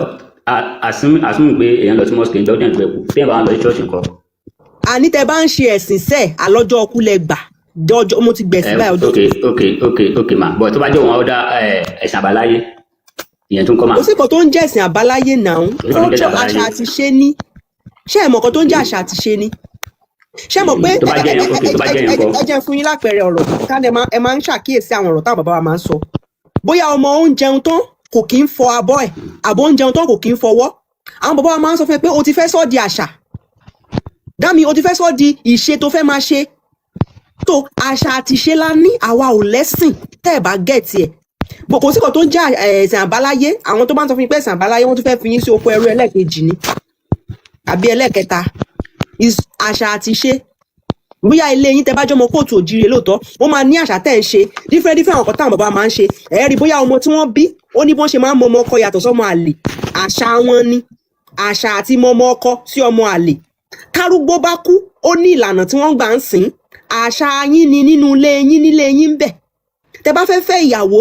bóyá ọmọ kékeré ló máa bu omi sí ẹsẹ̀ ìyàwó yẹn àbí àwọn ìyàwó ilé ló máa bu omi sí ẹsẹ̀ ìyàwó yẹn àṣà yín ni kò kí ń ṣe ẹ̀sìn nǹkan tá a máa ń sìn nílẹ̀ Yorùbá ni ká sin ewúrẹ́ ká sin àgùntàn tó bá wù yín kẹ mo fẹ́ máa sin nǹkan ẹ lọ ra a very big land, ẹ máa sin ewúrẹ́, ẹ máa ta at least ewúrẹ́ kan wọ́n ń tà ní 80,000. Imagine tẹ bá ní ewúrẹ́ 100, ṣé mo yẹ 30 ní? Tẹ bá ní ewúrẹ́ 100 tẹ tà ní 80,000, 100 times 80, ṣé tí mo oyè adúró owó tẹ ní? So tẹ́sìn bá wù yín ṣe ẹ lọ máa sin ẹlẹ́dẹ̀. Ìyá Pretty, so ẹ lè tún darapọ̀ mọ́ wa lọ́jọ́ míì tẹ bá ní ìbéèrè nípa Islam, ilé kéwú tilẹ̀ Yorùbá lélẹ̀. So ká má ṣe mọ ẹni ìgbà tí n bá lè ti rí yín láì fi máa wá wí báyìí. bá ní ìbéèrè nípa Islam, ṣe nítorí confuse yẹn I don't like that. So ká má Ìyá wa Pretty. Ayé mo fẹ́ káwọn èèyàn wá sáré. Ètò láyé. Pretty ò kì í ṣàlejò big joe. Ilé ìṣẹ̀rí àlọ́ yìí. I'm by you. Network me. If you do not become Muslim, then you will allow us to spread the da'wah to your land. And you will allow us to establish the adl and insaf of the sharia of Allah subhanahu wa ta'ala. If there is something that blocks you, the sword opens the way. If you don't, we will not force you to become Muslim, but you will pay the jizya. What we will not tolerate is the dhulm of any other laws other than the laws of Allah subhanahu wa ta'ala being implemented in the dunya. And today, wallahi, we're afraid to say this. Today, we're afraid to say it. I know there's brothers that are going to talk to me after this. Why'd you say that? It's the truth. The haqq of Sharia is that it's implemented in the whole world. It is what it is. That's what we believe. Sharia ẹgbẹ́ ó ní táwọn bìlíìfù nìyẹn pé kí ni o Sharia gbọ́dọ̀ implicate gbogbo world. Orí ibú Sharia òfò Sharia yẹn tí wọ́n fi ń pààyàn kiri yẹn ó nìyẹn. Ẹ̀yin ọmọ Yorùbá ẹ má la etí yín, ẹ má la etí yín. Kò jù bẹ́ẹ̀ lọ. Ẹ má bínú bẹ́ẹ̀ bí pẹ́sàn kan. Ẹ sún béèrè yẹn dáhùn. Ẹ má bínú Jésù nínú ọ̀dọ̀ Muslim tàmọ̀ sí ànábì Ìsá ṣé Jésù yẹn lóòótọ́ gbogbo ni wọ́n kàn má bèlè bùtà tí wọ́n fi yà jẹ ẹ má bínú. Ibi báyìí ò kì í ṣe fún Jésù, wọ́n ti sọ fún yín. Allah ló ń fún Jésù à ń sọ̀rọ̀ ǹjẹ́ ní ọ̀rọ̀ wọ́ọ̀dù là ń sọ àsọ̀rọ̀ Muslim àsọ̀rọ̀ Christian nínú ẹ̀ náà gbogbo ẹ̀ wá mà. Ẹjọ́ èyí tẹ́ ẹ lò pẹ̀lú wa náà tó bá dùn láti tún padà wá ẹjọ́. All right sir. Mr. Pretty ẹgbọ́n sókè. Ètò láyé ẹni tó ń béèrè nípa ṣé Jésù lọ́kàn mọ́gi yẹn ẹ bá tiẹ̀ sọ fún Jésù ṣèbí wọ́n kàn mọ́gi àwọn tó mú Jésù tó kàn mọ́gi wọ́n pọ̀ àmọ́ ṣé mọ̀ pé Muhammadu sọ́lẹ̀ lásán ló pa àwọn ọ̀pọ̀ èèyàn ló mú Jésù àwọn bíi 20 wọ́n jù bẹ́ẹ̀ lọ wọ́n mú wọn lọ kàn mọ́gi yàtọ̀ sí ẹni tó yẹ pé sọ́lẹ̀ ogun ikú lásán wọ́n jù sí pepper soup ó dẹ̀ jẹ ó dẹ̀ kú òkùnkùn ṣẹ́gẹ̀t àwọn òǹṣe Christian bí a sọ pé à ní ẹ̀sìn so àwọn tó mú Jésù wọ́n pọ̀ gan wọ́n lọ kàn mọ́gi bọ̀ Muhammadu obìnrin ó mú májèlé sọ́lẹ̀ ó dẹ̀ sọ́sọ́ oúnjẹ fún obìnrin ẹyọ kan ṣẹ́gẹ̀t so kí lẹ fẹ́ gbà ń bẹ̀ ẹ lè ṣe máìkì ń dábàá nìkan tẹ́ fẹ́ sọ. Àìsàn mi gbọ́dọ̀ sọ gbogbo náà ti sọ yẹn sá. Ó jì tẹ́ bá ti kúrò kẹ́ lọ sí mọ́ṣáláṣí kẹ́ lọ bèrè lọ́wọ́ àfáà yín kẹ́ lọ confirm gbogbo. mi ò kí n kírun ìmí táwọn gbogbo náà lọ́hùn mi ò kí n kírun bọ̀ wá my God. So wọ́n ti explain fún yín. My God. So wọ́n ti explain fún yín you sef go and do your research and you see that they are saying the truth nothing but the truth. Àwọn àfáà yẹn irọ́ ló ń pa owó ọ̀nà àti jẹun òun ló ń wá wọn ò lè sọ òótọ́ ọ̀rọ̀ like the other sheikh that was here ó tu débì kan ó wá ń parọ́ kí ló dé tẹ̀ ń parọ́ why like these people are cursed. I don't want to be cursing because of TikTok. Àwọn àfáà yẹn gbogbo wọn pátápátá they are all the same thing. They are all after their mouth. Bí wọ́n ṣe máa jẹun, bí wọ́n ṣe máa gba owó lọ́wọ́ èèyàn, bí wọ́n ṣe máa parọ́ fún yàn. Wọn ò ní sọ òótọ́. They will not say the truth. They will not say the truth. So ibi báyìí wọ́n try láti sọ òótọ́ fún yín ni. Tẹ́ bá ti lọ sí mọ́ṣáláṣí kẹ́ lọ gbá etí ìmáàmù yín kẹ́ gbá etí àfáà yín ẹ máa rí wọ́n máa sọ òótọ́. Tẹ́ bá ń nà wọ́n dáadáa wọ́n máa tú Kùránì wọ́n máa tú fún yín ní Yorùbá wọ́n máa sọ òótọ́. Orígbà tó bá náà wọn dáadáa kó tó sòótọ́. Bẹ́ẹ̀ni torí irọ́ wọn ti pọ̀ jù. Irọ́ ti pọ̀ jù kí ló dé evidence ni wọ́n bí báyìí ó wà ní English ó wà ní Yorùbá ó wà ní Arabic so it is glaring kò tiẹ̀ sí there is nothing else afa tó bá wá síbí báyìí tó bá ń sọ kíní tó bá ń sọ rubbish ẹ ti máa mọ̀ pé olè ni bandit ni wọ́n